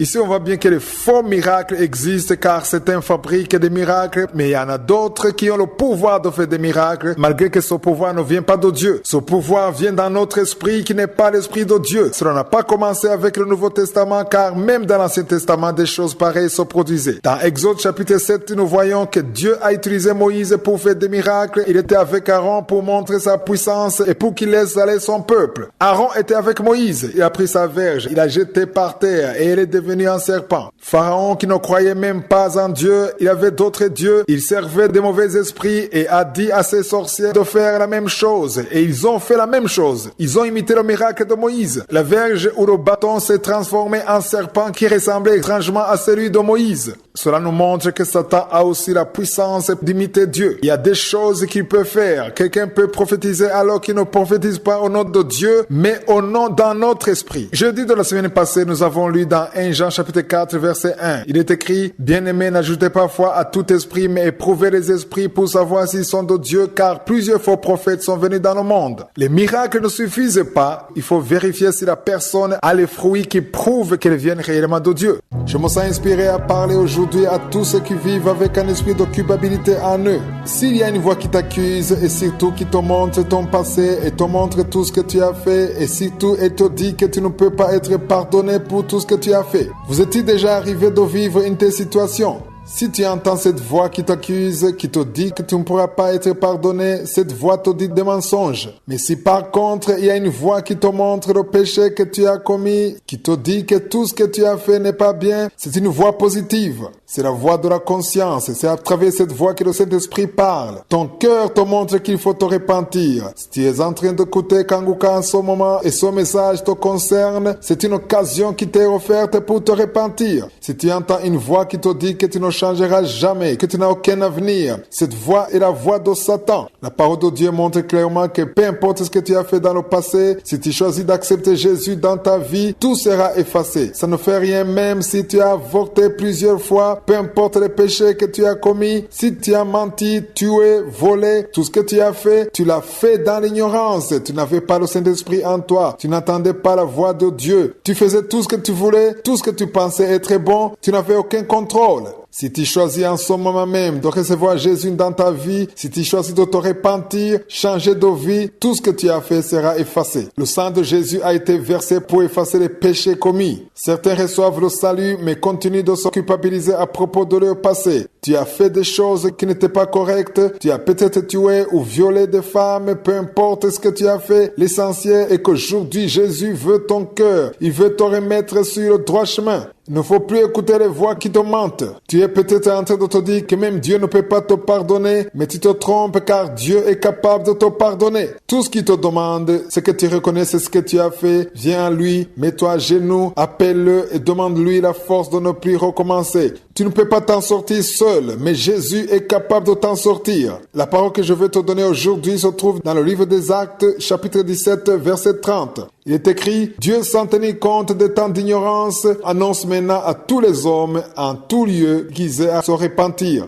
Tu as vécu en temps d'ignorance quand tu vivais dans le mensonge, dans le meurtre, dans l'escroquerie. Tout ce que tu as fait, toutes les fautes que tu as commises, tu étais dans l'ignorance. Je ne dis pas que ce que tu as fait n'était pas mauvais. Tu as mal agi, bien sûr. Tu savais au fond de toi que tu faisais mal. Cependant, si tu te disais que ce n'est rien, tu ignorais que ça pouvait t'empêcher d'avoir la vie éternelle. La parole de Dieu te demande de te repentir. Repends-toi, accepte Jésus pour qu'il vienne dans ta vie. Il va prendre ta vie entre ses mains. Un jour tu mourras. Si tu meurs après avoir reçu le salut, tu auras la vie éternelle. Après avoir reçu le salut, Jésus va mettre en ordre ta vie. Tu ne vois peut-être pas comment tu vas t'en sortir, mais Jésus va le faire. La première chose qu'il va faire, c'est de te donner la vie éternelle. La deuxième chose qu'il va te donner, il va te donner de l'espoir. Et troisièmement, il va te donner la paix. Car la seule paix qui compte, c'est de savoir qu'au ciel, il y a un Dieu. C'est très important de savoir qu'on est devenu enfant de Dieu. Jésus va prendre le contrôle de ta vie. Tout ce que tu as fait peut être effacé aujourd'hui même. Les péchés que tu as commis, ils peuvent être effacés aujourd'hui. Tout ce qu'il te demande de faire, c'est de te repentir. Je ne suis pas en train de te dire cela pour mon intérêt personnel, mais c'est pour ton propre intérêt. Je ne connais pas tous ceux qui suivent cette émission, mais Jésus vous connaît. Jésus te connaît, il est mort pour toi. Mets-toi à genoux, appelle-le qu'il vienne dans ta vie. Aujourd'hui, nous allons parler sur le troisième point, c'est-à-dire ne pas se lamenter, mais rendre grâce à Dieu en tout. Je vais vous montrer aujourd'hui qu'il y a des problèmes que l'on peut traverser et ce sont ces mêmes problèmes qui vont te pousser à te lamenter. Personne ne choisit de se lamenter délibérément. Personne n'a appris à se lamenter. Il n'y a personne qui a appris à l'école comment on se lamente. C'est dans notre nature charnelle. Les lamentations font partie de notre nature charnelle. On se lamente parce qu'on est triste, on est mécontent et souvent on commence par ne pas être content de ce qui arrive et on est fâché contre Dieu. On demande à Jésus pourquoi il a permis ceci ou cela, pourquoi il n'entend pas nos prières, pourquoi c'est toujours les autres qui sont bénis. Il y a quelque chose en nous, une certaine révolte qui se manifeste quand la situation n'est pas comme nous la voulons. Je vais vous montrer un exemple de la Bible, de quelqu'un qui a traversé des épreuves et je me dis que personne n'a traversé de pareilles épreuves. Ici, je veux parler de Job.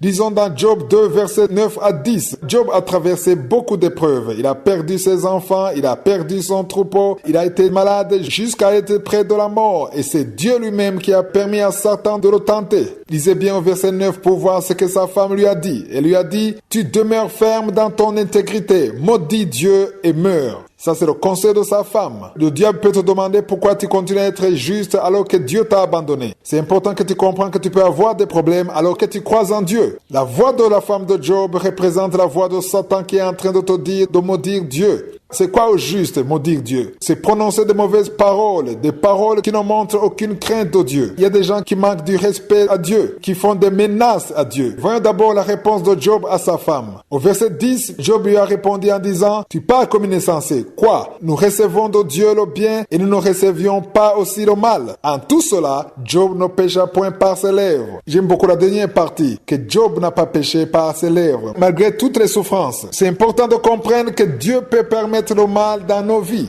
En d'autres mots, il ne s'est jamais lamenté. Job ne s'est jamais lamenté. Le livre de Job se termine en disant que Job a eu le double de tout ce qu'il avait perdu. Dieu l'a fait traverser des épreuves pour tester sa foi et pour manifester sa gloire. Je souhaite qu'on garde les paroles que Job a dites à sa femme. Il a expressément dit que dans les bons comme dans les mauvais moments, nous devons toujours louer Dieu. Toi aussi, ne te lamente pas, mais continue dans la louange. Continue à prononcer les bonnes paroles. Garde ta foi en Dieu et surtout ne te lamente pas. Je veux aujourd'hui encourager toute personne qui est en train de traverser une situation difficile, une personne qui n'a pas la paix. Quand je parle de paix, je ne parle pas de la paix du monde, je ne parle pas de la paix qui est là parce que vous n'entendez pas de bruit de guerre. Je parle particulièrement de la paix du cœur. On peut avoir beaucoup d'argent et manquer la paix. Certains d'entre vous, vous avez les moyens, mais vous manquez la paix du cœur. C'est pourquoi Jésus a dit qu'il nous laisse la paix. Il a dit, je vous laisse la paix et non pas la paix du monde, mais il nous a parlé de la paix du cœur. Tu as besoin de la paix du cœur, peu importe les soucis que tu as en ce moment, même si tu as des problèmes, si tu sais que tu as la paix du cœur, tu ne devrais pas t'inquiéter. Je veux encourager toute personne qui manque la paix maintenant. Je vais lire dans Ésaïe 26, verset 3. Il est écrit, à celui qui est ferme dans ses sentiments, tu assures la paix parce qu'il se confie en toi. Ici, je ne me suis pas répété, on a cité la paix 2 fois. Se confier en Dieu, être ferme dans ses sentiments, voici ce qui assure la paix. Il y a des gens qui aujourd'hui aujourd'hui peuvent avoir la foi, mais le lendemain, ils doutent. Aujourd'hui, ils rendent grâce, le jour suivant, ils se lamentent. Je suis tombé dans une seule position. Ne change pas tout le temps. Que les circonstances ne te changent pas. Dieu aime que nous soyons stables. Après avoir compris l'amour de Dieu, comment il est capable, là où il t'a tiré, même si tu as des problèmes, tu sauras qu'il est toujours capable de te délivrer, car ça ne sera pas la première fois. Il faut toujours te souvenir de ce que le Seigneur a déjà fait dans le passé dans ta vie. Il est toujours sur son trône. Tu peux avoir peur et lorsque tu as peur, tu manques la paix automatiquement. Sois ferme. Ne commence pas à douter parce que les choses ne se passent pas comme tu l'espérais. Tu as eu la foi, tu as cru que tu allais te marier, tu as confessé de bonnes paroles, mais les années passent et tu commences à douter à cause de ton âge. Ou bien tu commences à douter à cause du rapport du médecin. Sois ferme, ne doute pas. Confie-toi en Je suis parce que c'est lui qui vient de dire qu'il assure la paix. Il n'y a nulle part où on peut trouver la paix à part en Jésus-Christ. Dans Romains 5, du 1er au 2e verset, il est écrit « Étant donc justifiés par la foi, nous avons la paix avec Dieu par notre Seigneur Jésus-Christ, à qui nous devons d'avoir eu par la foi accès à cette grâce dans laquelle nous demeurons fermes et nous nous glorifions dans l'espérance de la gloire de Dieu. » Même si ta situation actuelle n'est pas bonne, il y a de l'espérance. Tu verras la gloire de Dieu.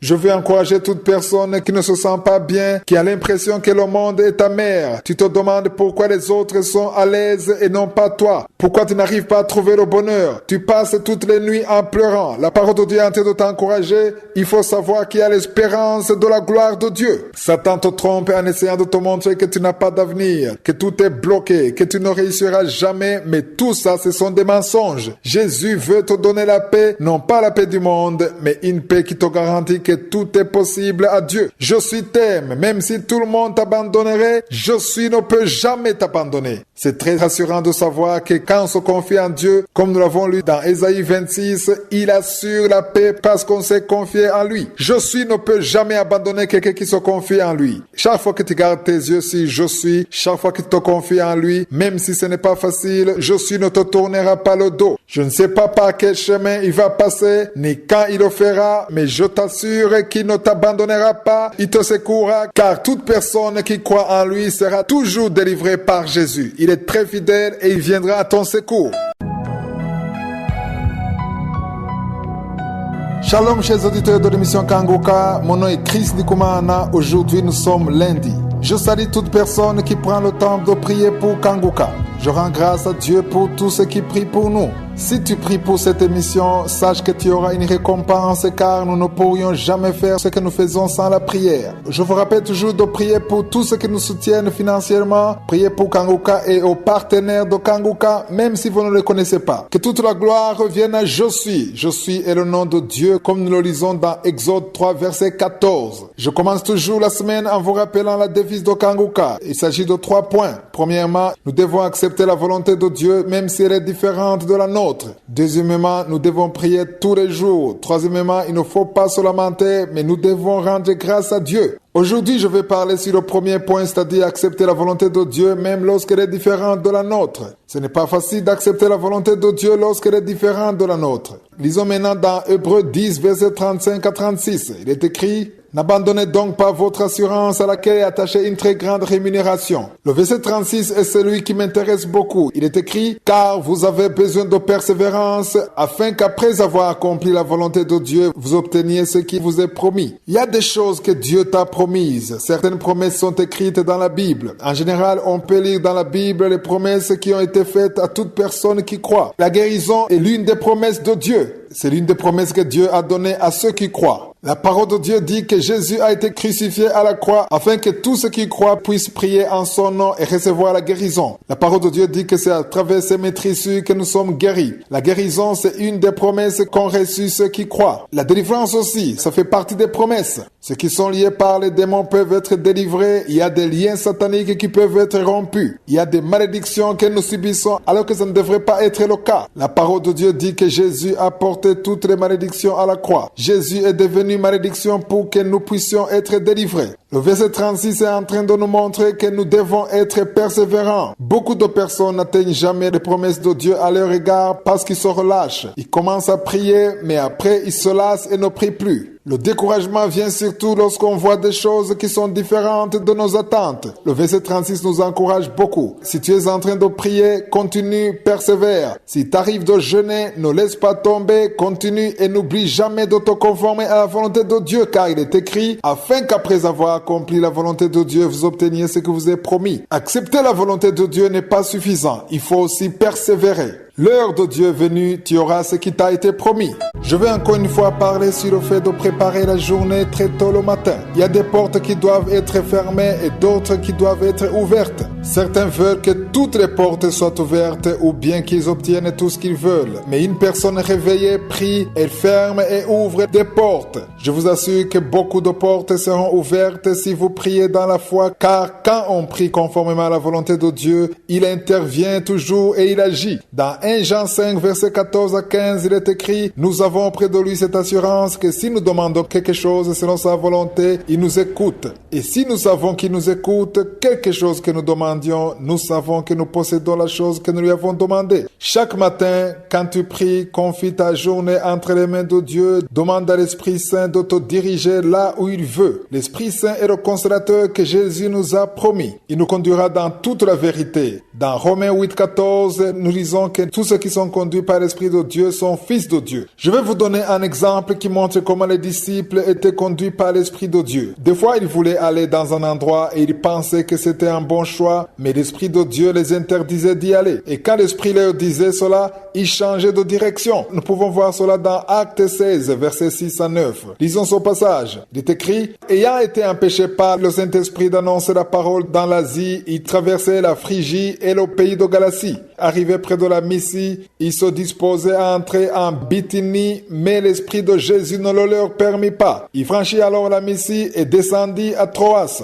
Pendant la nuit, Paul eut une vision. Un Macédonien lui apparut et lui fit cette prière. « Passe en Macédoine, secours-nous. » Qu'est-ce que cela peut nous apprendre aujourd'hui? Tu as certainement prévu des choses à faire aujourd'hui. Tu as des projets, mais la meilleure chose à faire, c'est de prier avant tout. C'est de prier tous les jours et demander à Dieu de te diriger, de te guider et qu'il ferme les portes qui ne lui appartiennent pas. De la même façon que l'Esprit de Dieu les a empêchés d'aller là où ils voulaient, prie avant de sortir pour que Dieu ferme les portes qui ne lui appartiennent pas. En agissant ainsi, tu seras sûr que tu es en train de marcher dans la volonté de Dieu. Apprenons à prier en fermant les portes de Satan. Il y a des pièges de Satan, mais au début, tu ne verras pas que ce sont des pièges. Tu vas peut-être penser que ce sont des opportunités alors qu'elles ne le sont pas. Parfois, c'est difficile pour certains de le comprendre. Si tu vas faire une entrevue de travail, tu es chômeur, tu as besoin de ce travail. Si tu pries pour ce travail, le matin quand tu prépares ta journée, ne prie pas en disant à Dieu que tu veux absolument ce travail. Prie en demandant à Dieu de te donner ce travail si c'est conforme à sa volonté. Car tu peux avoir un travail qui t'éloigne de Dieu, qui t'empêche de prier, qui peut devenir un piège de Satan et qui te conduira dans le péché. Ça peut être un travail qui te donne de l'argent mais qui t'éloigne de Dieu. C'est le même cas pour le mariage. Ici, je parle aux célibataires. Même si tu aimes la fille ou l'homme qui te propose un mariage, tu ne sais pas ce qui est derrière la personne. C'est Dieu seul qui connaît le cœur de quelqu'un. C'est Dieu qui connaît l'avenir. Tu peux t'engager dans une relation qui t'éloignera de Dieu plus tard ou qui te causera des problèmes. Mais l'Esprit de Dieu a un bon plan pour ton avenir. De la même façon que l'Esprit de Dieu les a empêchés d'aller en Asie parce qu'il voulait qu'ils aillent en Macédoine, toi aussi demande à Dieu de fermer les mauvaises portes. Je ne sais pas comment il le fera. Il passera peut-être par un songe ou une vision. Mais sache que si tu as demandé à Dieu de fermer la porte dans la foi, sans douter, Jésus fermera cette porte et tu marcheras dans ce qu'il a préparé pour toi et surtout tu vivras dans sa volonté.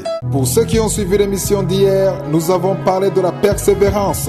Nous avons vu que le fait d'accepter la volonté de Dieu ne suffit pas. Beaucoup acceptent la volonté de Dieu, mais ils ne savent pas qu'il faut aussi avoir de la persévérance pour avoir les promesses de Dieu. Aujourd'hui, je vais parler sur l'action de grâce et surtout l'action de grâce en tout temps et surtout le fait de ne pas accepter que rien ne t'empêche de donner ton action de grâce. Il y a beaucoup de choses qui peuvent bloquer notre action de grâce. Tu as peut-être un cœur qui veut rendre grâce à Dieu et si tu reçois une mauvaise nouvelle, tu n'as plus envie de le faire. Certains laissent tomber le salut à cause des problèmes qu'ils traversent. Il est vrai que dans ce monde, nous rencontrons beaucoup de problèmes, mais n'abandonnez pas la prière, n'abandonnez pas l'action de grâce, que rien ne t'empêche de rendre grâce à Dieu. Aussi longtemps que tu seras en train de rendre grâce à Dieu, fais-le pour son amour. Si ce n'est pas le cas, tu ne pourras pas le faire longtemps. Tu pourras rendre grâce pour un peu de temps, puis tu vas tout laisser tomber. Mais si tu rends grâce, étant motivé par son amour, tu vas continuer à le faire malgré tout. Pour rendre grâce en toutes choses, il faut avoir bien compris l'amour de Dieu. Je dis souvent que les gens se lassent vite parce qu'ils ne savent pas bien comment rendre grâce. Prenons par exemple que tu as un travail et Dieu t'ouvre la porte et tu as un travail. Rendre grâce à Dieu sera facile pour toi. Ça ne te demande pas un effort car ton cœur est plein de joie. Si tu as passé plusieurs années sans avoir un enfant, là aussi l'action de grâce sera facile quand tu seras enceinte. Il est très facile de rendre grâce à Dieu dans ces cas-là. Mais l'action de grâce dont je vous parle, c'est un sacrifice de louange.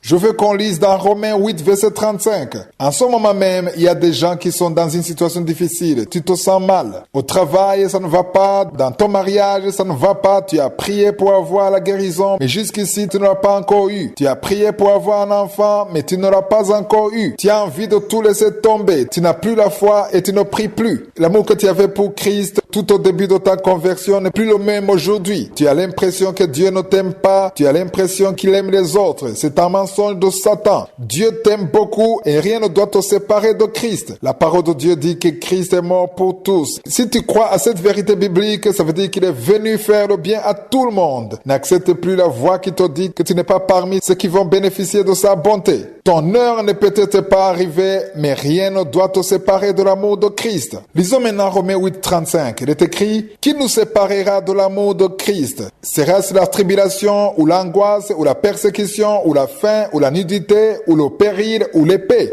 Même si tu manques de quoi manger ou alors tu es menacé, ta vie est menacée, tu es menacé à ton travail, tu risques de perdre ton travail. Tout ce qui est en train de te troubler, ça peut être une maladie, ça peut être la pauvreté, l'humiliation, les mauvaises nouvelles, la mort. Rien ne doit te séparer de l'amour de Christ. Si tu te sens découragé, si tu ne te sens pas aimé, sache que même si tout le monde te dit qu'il ne t'aime pas, je suis t'aime. Il y a un Dieu au ciel qui t'aime. Jésus est venu pour te donner la vie éternelle. Dis-lui tout ce qui te manque sans te lamenter et ne cesse pas de lui rendre grâce. N'accepte pas les mensonges de Satan et surtout que rien ne te sépare de l'amour de Christ. Les épreuves que tu traverses, la pauvreté, un jour ça va prendre fin car aussi longtemps qu'il y a une nuit, une chose est sûre. Le jour va se lever. Il n'y a pas une nuit qui dure éternellement. Il y a toujours la fin d'une nuit et il y aura un jour. Si tu as la foi et que tu espères dans le Seigneur, je peux te confirmer qu'un jour, tout ce que tu traverses ne sera qu'un souvenir. Et ce sera un témoignage pour tous ceux qui entendront ce que tu as vécu. Ce sera un témoignage car tu auras dit non à tout ce qui veut te séparer de Christ.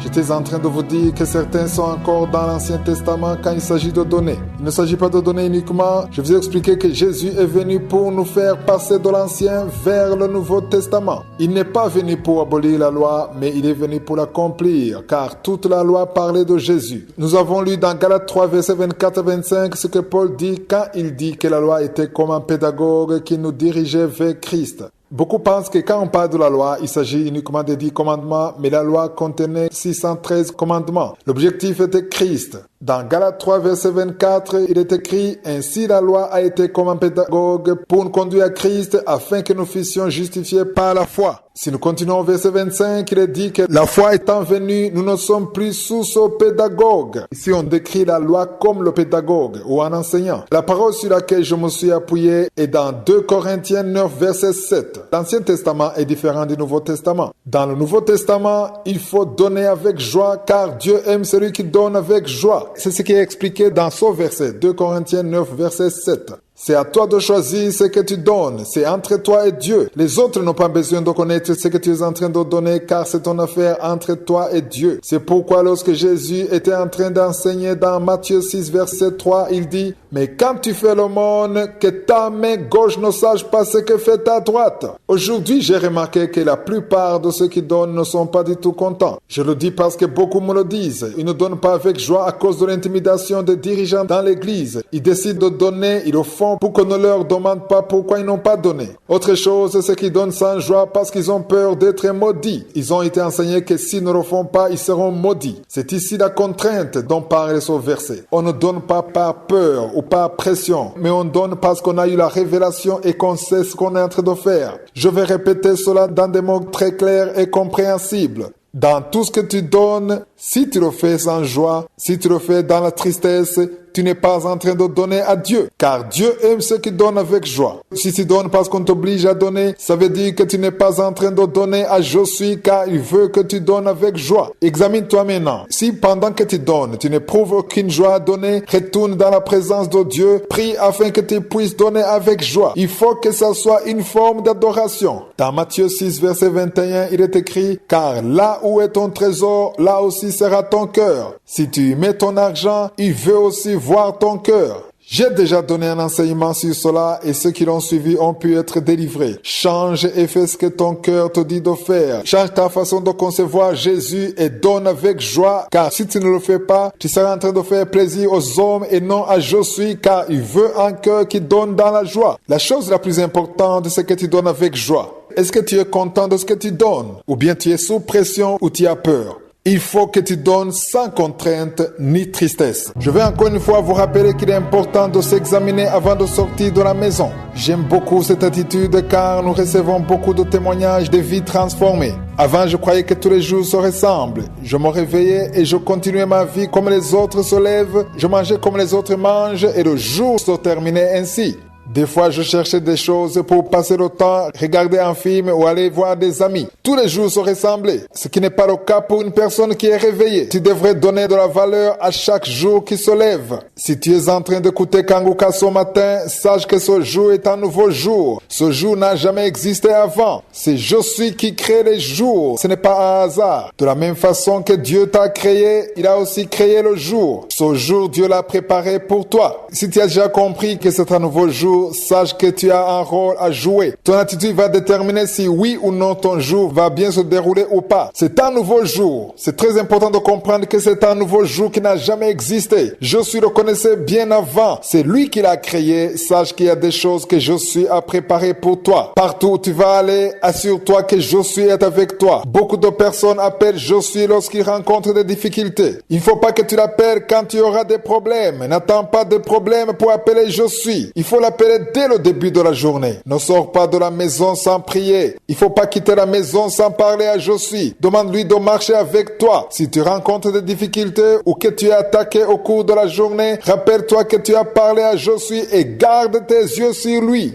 Tu ne vas pas garder tes yeux sur Je suis parce que tu as un problème, mais garde-les sur lui dès le début de la journée. Commence la journée avec lui et écoute ce qu'il te dit. La chose la plus importante que je veux partager avec vous aujourd'hui, c'est que tu dois comprendre qui tu es. La parole de Dieu dit dans 2 Corinthiens 5, verset 20 ceci. Nous faisons donc les fonctions d'ambassadeurs pour Christ, comme si Dieu exhortait par nous. Nous vous en supplions au nom de Christ, soyez réconciliés avec Dieu. Peu importe ce que tu vas faire aujourd'hui, si tu vas au travail ou pas, même si tu es retraité et que tu restes à la maison, tu vas rencontrer sûrement des gens qui ne connaissent pas Dieu. Dans ta classe, si tu es étudiant, il y en a qui ne croient pas du tout en Dieu. Tu es la lumière de tous ces gens qui ne connaissent pas Dieu. Jésus l'a dit dans Matthieu 5, verset 14. Il faut que tu le comprennes chaque fois que tu sors et surtout, il faut t'en rappeler. Le monde est plein d'obscurité. Partout, il y a les œuvres de Satan, mais la parole de Dieu dit que nous sommes la lumière du monde. C'est le verset 16 que je veux vous montrer aujourd'hui. Dans Matthieu 5, verset 16, il est écrit que votre lumière luise ainsi devant les hommes, afin qu'ils voient vos bonnes œuvres et qu'ils glorifient votre Père qui est dans les cieux. Pendant ce jour qui commence, je t'invite à faire de bonnes œuvres. Qu'est-ce que je veux dire par bonnes œuvres? Ce sont des œuvres qui manifestent l'amour de Christ. Si tu vois quelqu'un qui est dans le besoin, aide-le. Si tu vois quelqu'un qui a besoin d'être encouragé, il ne faut pas hésiter à l'encourager. Sois patient envers ceux qui ont un caractère difficile. Il faudra le faire afin que ceux qui ne connaissent pas Dieu soient gagnés par ton attitude. En agissant ainsi, tu auras été la lumière de ceux qui ne connaissent pas Dieu et ils vont louer ton Père qui est dans les cieux. Il faut que tu comprennes que si tu es un enfant de Dieu, Dieu, par ton exemple, les autres vont être sauvés. C'est pourquoi il est important de te préparer. Demande à Dieu de te permettre d'être la lumière et que tu sois conduit par l'Esprit Saint. Jésus va revenir pour prendre son Église. Jésus reviendra pour prendre son Église. C'est important de le comprendre. Quand on dit que Jésus reviendra bientôt, la plupart des gens nous demandent si nous ne sommes pas fatigués de le répéter tout le temps parce qu'ils trouvent que rien ne change. Ils disent cela parce qu'ils pensent que tout va bien. Mais la parole de Dieu dit clairement que ce qui s'est passé du temps de Noé, c'est ce qui arrivera quand Jésus reviendra. Dieu a dit à Noé de construire une arche. L'arche était pour que tout ce qui allait entrer ne soit pas emporté par le déluge. Les péchés s'étaient accumulés sur la terre et l'arche était l'image de Jésus-Christ. Je veux qu'on lise une parole que Jésus a dite. C'est dans Matthieu chapitre 24. Jésus était en train de parler de l'arche. Il a dit du verset 37 au verset 39 ceci. Ce qui arriva du temps de Noé arrivera de même à l'avènement du Fils de l'homme. Car tous les jours qui précédaient le déluge, les hommes mangeaient et buvaient, se mariaient et mariaient leurs enfants jusqu'au jour où Noé entra dans l'arche. C'est la même chose qu'aujourd'hui. Les gens se marient, mangent et boivent, font du commerce jusqu'au jour où Jésus reviendra pour prendre son Église. Rien ne va changer. Le verset 39 dit « Et ils ne se doutèrent de rien jusqu'à ce que le déluge vint et les emporta tous. Il en sera de même à l'avènement du Fils de l'homme. » Pour ceux qui ne le savent pas encore, Jésus va revenir. C'est une grâce de pouvoir le comprendre. Jésus va revenir. Certains me disent qu'ils ne veulent pas entendre ce genre de paroles. Ils veulent juste qu'on les exhorte, qu'on les encourage. D'autres disent que c'est faux et d'autres disent qu'il s'agit de l'intimidation. Il ne s'agit pas de l'intimidation, car Noé a dit ces choses et elles sont arrivées. De la même façon, si tu crois que la Bible est la parole de Dieu, ce qui est arrivé du temps de Noé, ça va encore arriver. La parole de Dieu dit au verset 36 dans le même chapitre ceci. Pour ce qui est du jour et de l'heure, personne ne le sait, ni les anges des cieux, ni le Fils, mais le Père seul.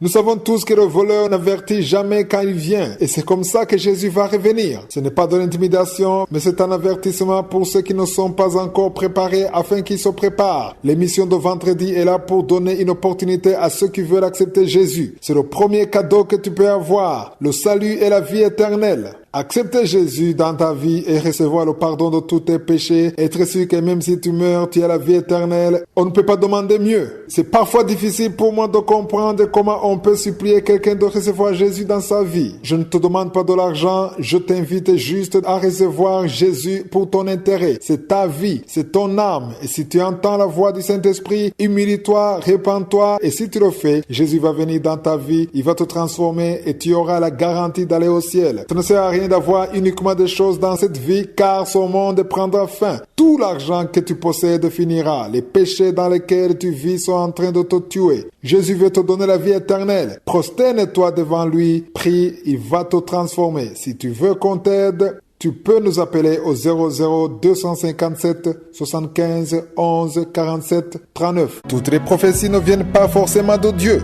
Nous avons lu dans 1 Jean chapitre 4 verset 1 que nous devons toujours éprouver les prophéties pour savoir si elles viennent de Dieu ou pas. Nous avons vu ce qu'a dit Jésus quand il a dit que nous reconnaîtrons les prophètes par leurs fruits. Beaucoup pensent que les miracles déterminent si oui ou non la personne vient de Dieu, mais nous avons vu que même ceux qui sont dans le camp de Satan, qui sont utilisés par les forces des ténèbres, font également des miracles. Et il est important de savoir qu'ils peuvent faire des miracles alors que les miracles ne viennent pas de Dieu. Ceci est nouveau pour certains d'entre vous. Nous avons vu que même dans l'Ancien Testament, les devins des pharaons ont imité les miracles que Dieu a opérés à travers Moïse. Dans Matthieu 24, verset 24, nous avons vu que les miracles seront toujours là et même ceux qui croient seront séduits par le diable. Les enfants de Dieu, ceux qui sont réveillés, ne suivent pas les miracles, mais ils sont conduits par l'Esprit de Dieu. C'est écrit dans Romains 8, 14. Si tu commences à suivre les choses que tu ne devrais pas suivre, il y a la voix du Saint-Esprit qui t'empêchera de continuer et te montrera que tu n'es pas sur la bonne voie. Jésus nous a clairement dit que nous devons considérer les fruits. J'ai déjà enseigné sur la prophétie, j'ai montré les fruits qui peuvent confirmer qu'une personne parle de la part de Dieu ou pas. Les 2 dernières semaines, nous avons parlé du fait de demander de l'argent pour exercer son don. Si tu dois donner de l'argent pour que la personne prie pour toi, c'est un fruit qui manifeste que l'esprit qui contrôle la personne n'est pas l'esprit de Christ, car c'est Jésus-Christ lui-même qui a interdit de demander de l'argent. Dans Matthieu 10, verset 8, il est écrit « Guérissez les malades, ressuscitez les morts, purifiez les lépreux, chassez les démons. » Vous avez reçu gratuitement, donnez gratuitement. Aujourd'hui, je vais parler sur le fait de prier les uns pour les autres. Tu peux avoir un problème et te retrouver dans une situation où tu as besoin qu'on prie pour toi. Dire à quelqu'un de prier pour toi, ce n'est pas une mauvaise chose. Nous allons voir ce qu'en dit la parole de Dieu. Dans Jacques 5, verset 16, il est écrit: confessez donc vos péchés les uns aux autres, priez les uns pour les autres, afin que vous soyez guéris. La prière fervente du juste a une grande efficacité. Il n'y a rien de mal à prier pour quelqu'un d'autre. La parole de Dieu nous dit que nous devons prier les uns pour les autres. Même dans Galates 6, verset 2, il est écrit: portez les fardeaux les uns des autres et vous accomplirez ainsi la loi de Christ. Quand vous portez les fardeaux des autres, il n'y a rien de mal à ça. Le problème, c'est ceux qui essaient de profiter de la situation. Les gens qui ont des problèmes, ils sont parfois désespérés, ce qui les rend vulnérables. Ils sont facilement manipulables. En Afrique, il y a beaucoup de soi-disant serviteurs qui viennent montrer aux personnes désespérées qu'ils veulent prier pour eux, et surtout par le moyen des prophéties. Mais avant que ces personnes prient pour toi, tu dois d'abord donner de l'argent. Si on te dit de donner de l'argent pour qu'on prie pour toi, il faut comprendre que la personne qui est en train de suivre n'est pas le disciple de Jésus, parce que Jésus a dit que nous avons reçu gratuitement et nous donnons gratuitement. Donc si quelqu'un exige de l'argent, il n'est pas animé par l'esprit de Jésus. Ce que je suis en train de vous dire n'est pas ma propre invention, car je voyage beaucoup. Des personnes me disent qu'il y a des gens en Afrique qui leur demandent de l'argent en échange de leurs prières. Tu envoies de l'argent pour que la personne prie pour toi. Elle te dit qu'elle va passer des jours à la montagne pour prier pour toi et qu'il faut donner de l'argent qui va lui servir d'aider la famille en absence du chef de la famille qui est supposé être sur la montagne. Je me suis rendu compte que beaucoup ne prient même pas pour vous, et quand la personne revient et te dit qu'elle a vu ceci ou cela, et la plupart de ce qu'ils te disent, ce sont des mensonges. Si tu veux que quelqu'un prie pour toi, cherche une personne avec qui tu partages le fardeau, quelqu'un qui comprend ton fardeau, qui n'ira pas prier pour toi à condition de lui donner de l'argent.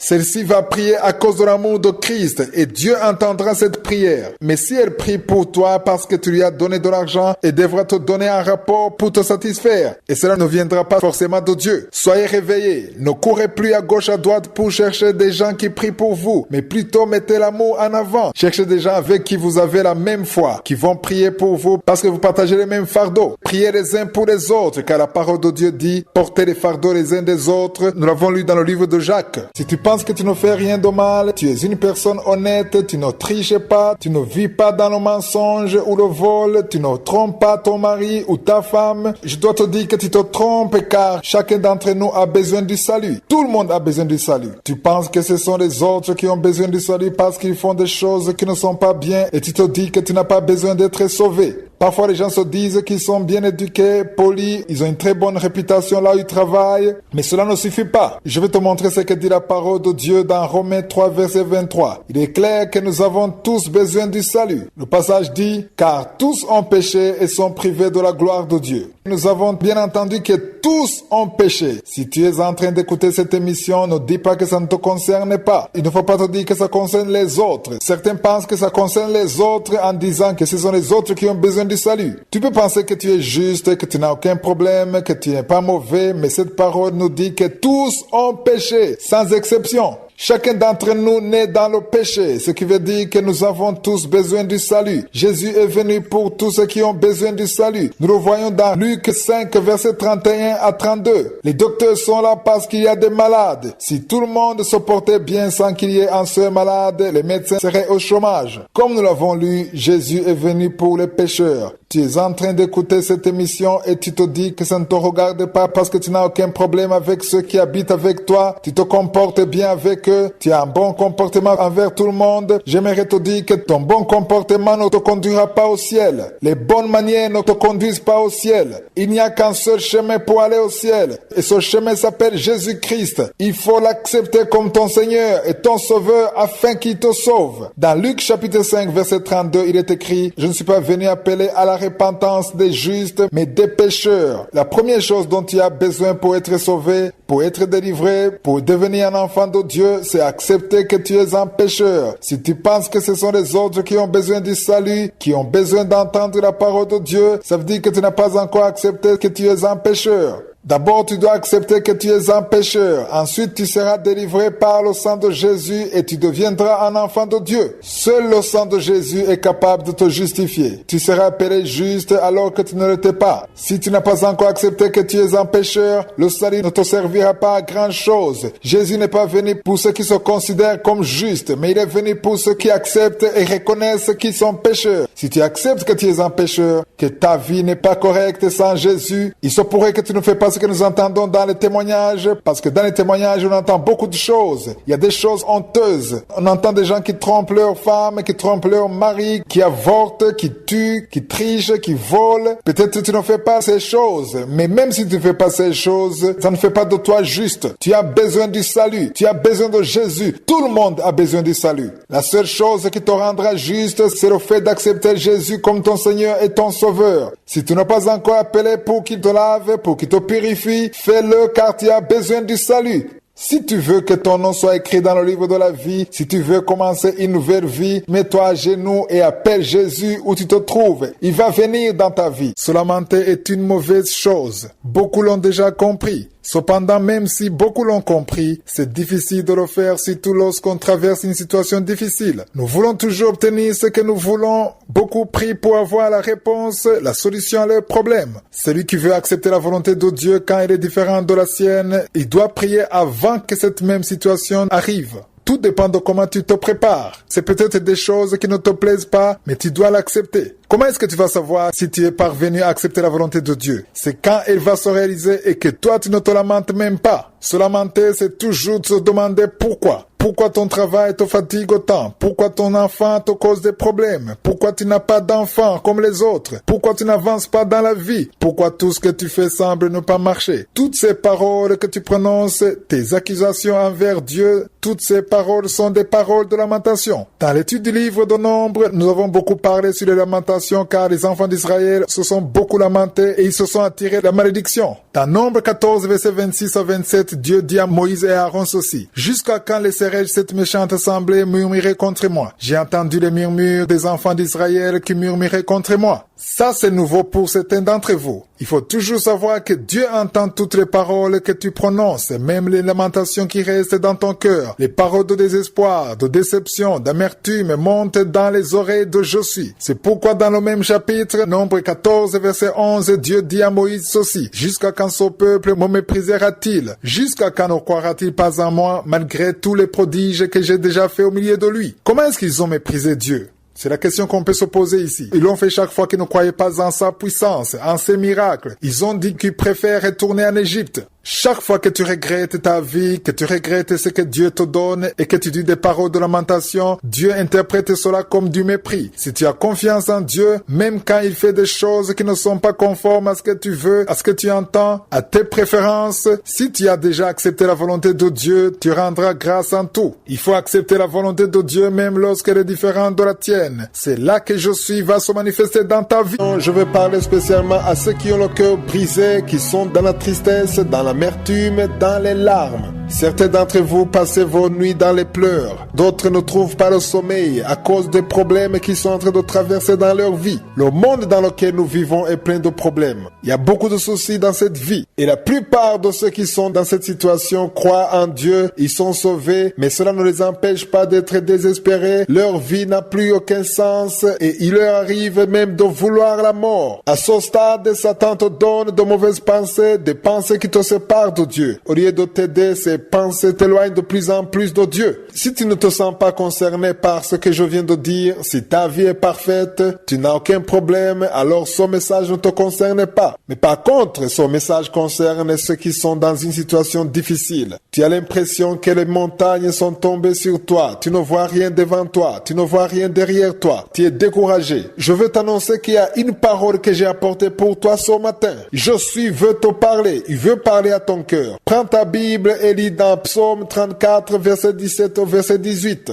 Dans certaines versions, il s'agit du verset 18 au verset 19. Il est écrit, « Quand les justes crient, l'Éternel entend et il les délivre de toute leur détresse. » Tu te dis que les choses sont les mêmes parce que rien ne change dans ta vie. Tu n'as pas entendu la voix de Dieu, tu n'as pas eu de songe. Même s'il en est ainsi, garde cette parole. Je veux te délivrer. Le verset sur lequel je veux me baser aujourd'hui, c'est le verset 18. Dans d'autres versions, c'est le verset 19. Dans ce verset, il est dit, « L'Éternel est près de tous ceux qui ont le cœur brisé et il sauve ceux qui ont l'esprit dans l'abattement. » Si tu as l'esprit dans l'abattement, sache que l'Éternel est près de toi. Tu es en train de traverser des épreuves qui bouleversent ta vie. Tu veux même abandonner ton salut. Tu veux la mort. Ce verset 18 ou verset 19 selon d'autres versions vient de te montrer que je suis près de toi. Ne pense pas qu'il est loin de toi. C'est un mensonge du diable. Chaque fois que nous prions étant dans une situation pareille, nous avons l'impression que je suis nous a abandonnés, mais c'est un mensonge de Satan. Si tu penses que Dieu ne t'entend pas, si tu penses qu'il est loin de toi, la parole de Dieu vient de nous révéler qu'il est près de toi et tout ce que tu vas dire sans te lamenter, sache que je suis t'entends. Je ne sais pas comment vous l'expliquer. Lorsqu'on se trouve dans une situation où on devrait normalement se lamenter, une situation où on devrait dire de mauvaises paroles parce qu'on est déçu et que par contre on décide de ne pas le faire, de ne pas accuser Dieu, de croire malgré tout en Dieu et surtout qu'on décide de lui faire confiance, Dieu intervient toujours. Tu as peut-être le cœur qui saigne maintenant, tu as l'impression que tu vis l'enfer. Je suis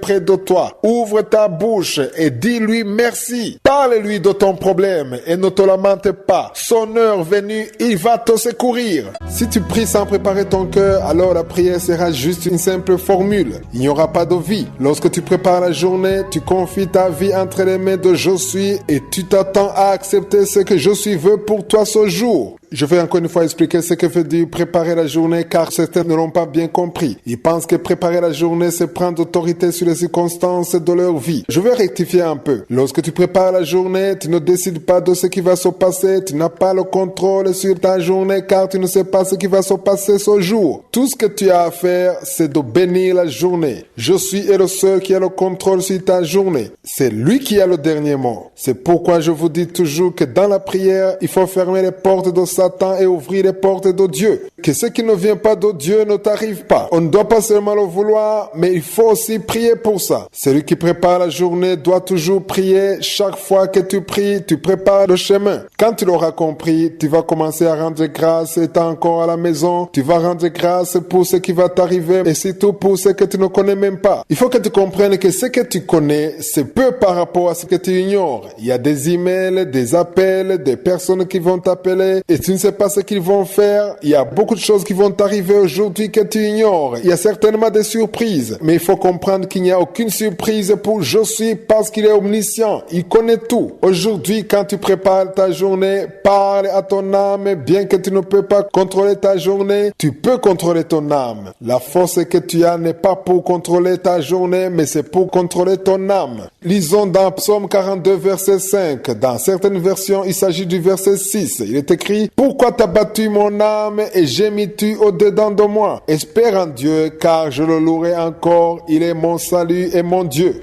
C'est l'un des fils de Corée qui a écrit ce psaume. Nous avons parlé de Corée dans l'étude du livre de Nombres. Si tu te sens abattu, parle à ton âme. Si tu es en train de m'écouter ce matin, tu as attendu d'avoir du travail, tu as attendu un enfant ou la guérison et tu trouves que ça ne marche pas, tu veux te marier mais ça ne marche pas, tu es triste, tu passes toutes tes nuits en pleurant, les autres sont exaucés mais pas toi. Il faut que tu saches que tu as la capacité de prendre autorité sur ton âme malgré tous les problèmes que tu traverses. Dis à ton âme d'espérer en Dieu car c'est lui seul qui est ton salut. Le fils de Corée qui a écrit ce psaume était en train de parler à son âme. Je veux qu'on apprenne à parler à nos âmes. Parle à ton âme et dis-lui qu'il ne faut pas se lamenter. Comme la devise de Kanguka le dit, dis à ton âme que tu veux accepter la volonté de Dieu même lorsqu'elle est différente de la tienne. Tu as la capacité de prendre autorité sur ton âme. Chaque matin, dis à ton âme que tu ne veux pas te lamenter. Appelle la grâce divine. Dieu t'a donné la capacité. Dans Galates 5, verset 22, nous voyons le fruit de l'esprit. Parmi cela, il y a la maîtrise de soi. Tu peux prendre le contrôle sur ton caractère, sur ton âme, conformément à ce que dit la parole de Dieu. La prière qu'on fait les uns pour les autres. Beaucoup de personnes n'ont pas encore compris cela. La parole de Dieu nous demande de prier les uns pour les autres. J'aime beaucoup qu'on fasse les choses selon la parole de Dieu. Demander à quelqu'un d'autre de prier pour toi n'est pas une mauvaise chose. C'est bien de prier les uns pour les autres. Parce que dans Galates 6, verset 2, il est écrit « Portez les fardeaux les uns des autres et vous accomplirez ainsi la loi de Christ. » Toi qui portes le fardeau de quelqu'un d'autre, tu es censé porter le fardeau de quelqu'un d'autre et la personne est censée porter ton fardeau. C'est comme ça que ça doit marcher. Si tu arrives à un moment où tu ne peux plus prier, si tu te sens désespéré, tu peux dire à ton ami de prier pour toi, il n'y a aucun mal. Et dis à un serviteur de Dieu de prier pour toi, là aussi il n'y a aucun mal. Ce qui n'est pas bien, c'est de chercher quelqu'un qui prie pour toi après l'avoir payé. Prier les uns pour les autres, c'est un acte qui doit se faire par amour. Si on lit dans Galates, Paul explique qu'il faut prier les uns pour les autres afin de manifester l'amour qui existe entre vous. Dans Jacques aussi, nous disons que nous devons prier les uns pour les autres. C'est une bonne chose que les enfants de Dieu prient les uns pour les autres. C'est bien d'avoir quelqu'un qui prie pour toi, mais ne cherche pas des gens qui prient pour toi parce que tu leur as donné de l'argent. On ne doit pas payer quelqu'un pour qu'il prie. Je vous ai déjà dit que beaucoup m'ont dit, surtout ceux qui sont en Europe ou en Occident, qu'ils envoient souvent l'argent en Afrique pour qu'on prie pour eux. On te dit qu'on va à la montagne pour prier pour toi et tu dois donner de l'argent afin que la famille de la personne qui va prier ait de quoi manger. Et tu t'attends que la personne qui est allée sur la montagne revienne avec un rapport. Et c'est comme dans l'Ancien Testament. Vous vous souvenez que Moïse allait à la montagne de Dieu et le peuple d'Israël restait là et attendait que Moïse revienne pour donner un rapport. Il est important de comprendre qu'aujourd'hui nous sommes dans le Nouveau Testament et nous tous nous avons l'Esprit de Dieu. C'est pour cela que chacun doit prier pour lui-même. Si tu veux que quelqu'un t'aide dans la prière, fais-le, mais que l'argent ne soit pas une condition. Il est très important que la personne qui prie pour toi connaisse d'abord quel est ton problème. C'est bien de partager d'abord ton problème avec la personne. Il faut que la personne qui prie pour toi comprenne ton fardeau et surtout que ça doit être fait dans l'amour. Dans Galates 6, verset 2, il est écrit « Portez les fardeaux les uns des autres et vous accomplirez ainsi la loi de Christ. » Tu ne peux pas prier pour quelqu'un si tu ne prends pas le temps d'écouter son fardeau. Tu peux demander à quelqu'un de prier pour toi et la personne peut te dire des mensonges. Pourquoi est-ce que je dis que ce sont des mensonges? Parce que la personne ne partage pas ton fardeau. Il n'a pas encore compris. Il faut que la personne qui prie porte d'abord ton fardeau et qu'elle sente vraiment le poids de ton problème. Si tu donnes de l'argent à quelqu'un pour qu'il prie pour toi, là aussi tu n'es pas sûr que la personne va prier. Parce que pour prier, il faut porter le fardeau, il faut sentir le poids. La personne va te dire qu'elle a prié parce que tu lui as donné de l'argent. Si tu veux, la personne qui va prier peut te dire qu'elle a eu des visions juste parce qu'elle a été payée. Ce que Dieu veut, c'est qu'il y ait de l'entraide entre les enfants de Dieu et que les uns puissent prier pour les autres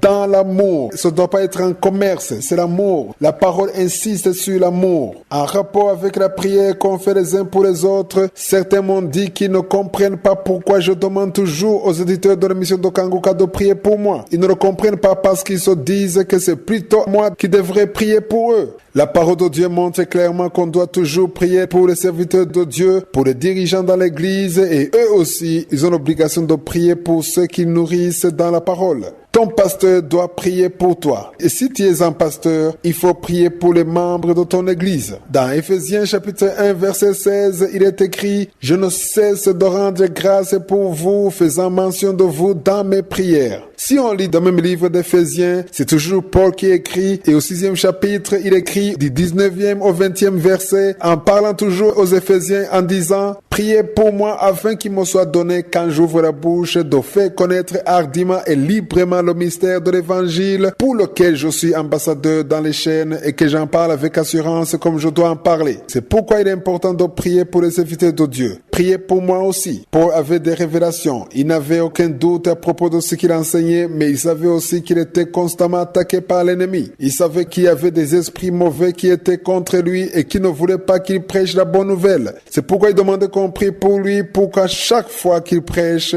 Dieu lui donne d'annoncer la bonne nouvelle comme il doit le faire. C'est ce qui me pousse moi aussi à vous demander de prier pour moi afin que je dise des paroles qui viennent de lui, que je ne sois pas conduit par la chair, mais que je sois conduit par je suis suis. Il faut que je sois toujours inspiré par le Saint-Esprit. Prier les uns pour les autres est une bonne chose. Il faut le faire dans l'amour et prier pour vos dirigeants dans vos églises. C'est là que la volonté de Dieu sera manifestée dans vos vies. Je rends grâce à Dieu pour tous ceux qui sont en train d'être transformés, qui comprennent enfin ce que veut dire le salut. Le salut est la chose la plus importante. Nous parlons beaucoup de choses dans cette émission. Il y a la transformation. Beaucoup abandonnent leur mauvais comportement. Ce que vous devez savoir, c'est que même si vous changez de comportement, que vous prépariez la journée tous les jours, la chose la plus essentielle, c'est d'être sauvé. C'est l'objectif de cette émission, plus que tout ce que je pourrais vous raconter d'autres. Il y a beaucoup d'enseignements, des livres qui conseillent aux gens comment voir positivement la vie, comment ne pas se lamenter. Il y a beaucoup de personnes qui le font alors qu'ils ne sont même pas sauvés, alors qu'ils ne connaissent pas Dieu et apparemment ils ont la paix du cœur sans qu'ils aient eu besoin de lire la parole de Dieu, sans qu'ils aient accepté Jésus dans leur vie. Ce phénomène est répandu surtout dans les pays asiatiques. Il y a des pratiques qu'ils font et ils parviennent à mieux vivre sans stress, vu de l'extérieur. Tout cela n'est rien si on n'a pas la vie éternelle. Tu as un certain âge et ton apparence change de plus en plus. Tu ne ressembles pas comme tu étais il y a 10 ans. Tu as un peu vieilli par rapport à ce que tu étais il y a 10 ans. Et dans les 10 prochaines années, tu ne ressembleras pas comme tu ressembles aujourd'hui. Si ton corps vieillit de plus en plus, ça veut dire que tu es en train d'approcher le jour de ta mort. Certains n'aiment pas entendre parler de ça. Ils disent que c'est de l'intimidation. La vérité, c'est qu'un jour ou l'autre, tu finiras par mourir, que tu le veuilles ou pas. L'essentiel, c'est de savoir comment te comporter pendant que tu es en vie. Beaucoup pensent à leur avenir. Ils se demandent comment sera leur famille en leur absence. S'il arrivait qu'ils meurent, quel sera l'avenir de leurs enfants en leur absence. En d'autres mots, ils pensent à ceux qui vont rester quand ils seront partis. Peu seulement pensent à l'endroit où ils vont aller. À la mort, c'est le corps qui meurt, mais l'âme continue de vivre. La question que je te pose est celle-ci. Où iras-tu après la mort? Ce monde dans lequel nous vivons est un endroit où tu dois te préparer pour la vie future. L'objectif de cette émission, c'est de vous montrer le seul chemin pour avoir accès à la vie éternelle, et ce chemin, c'est Jésus-Christ. C'est lui seul qui a vécu sans péché et il est venu pour sauver l'humanité. La parole de Dieu dit dans 1 Corinthiens 15, verset 22 ceci: comme tous meurent en Adam, de même aussi tous revivront en Christ.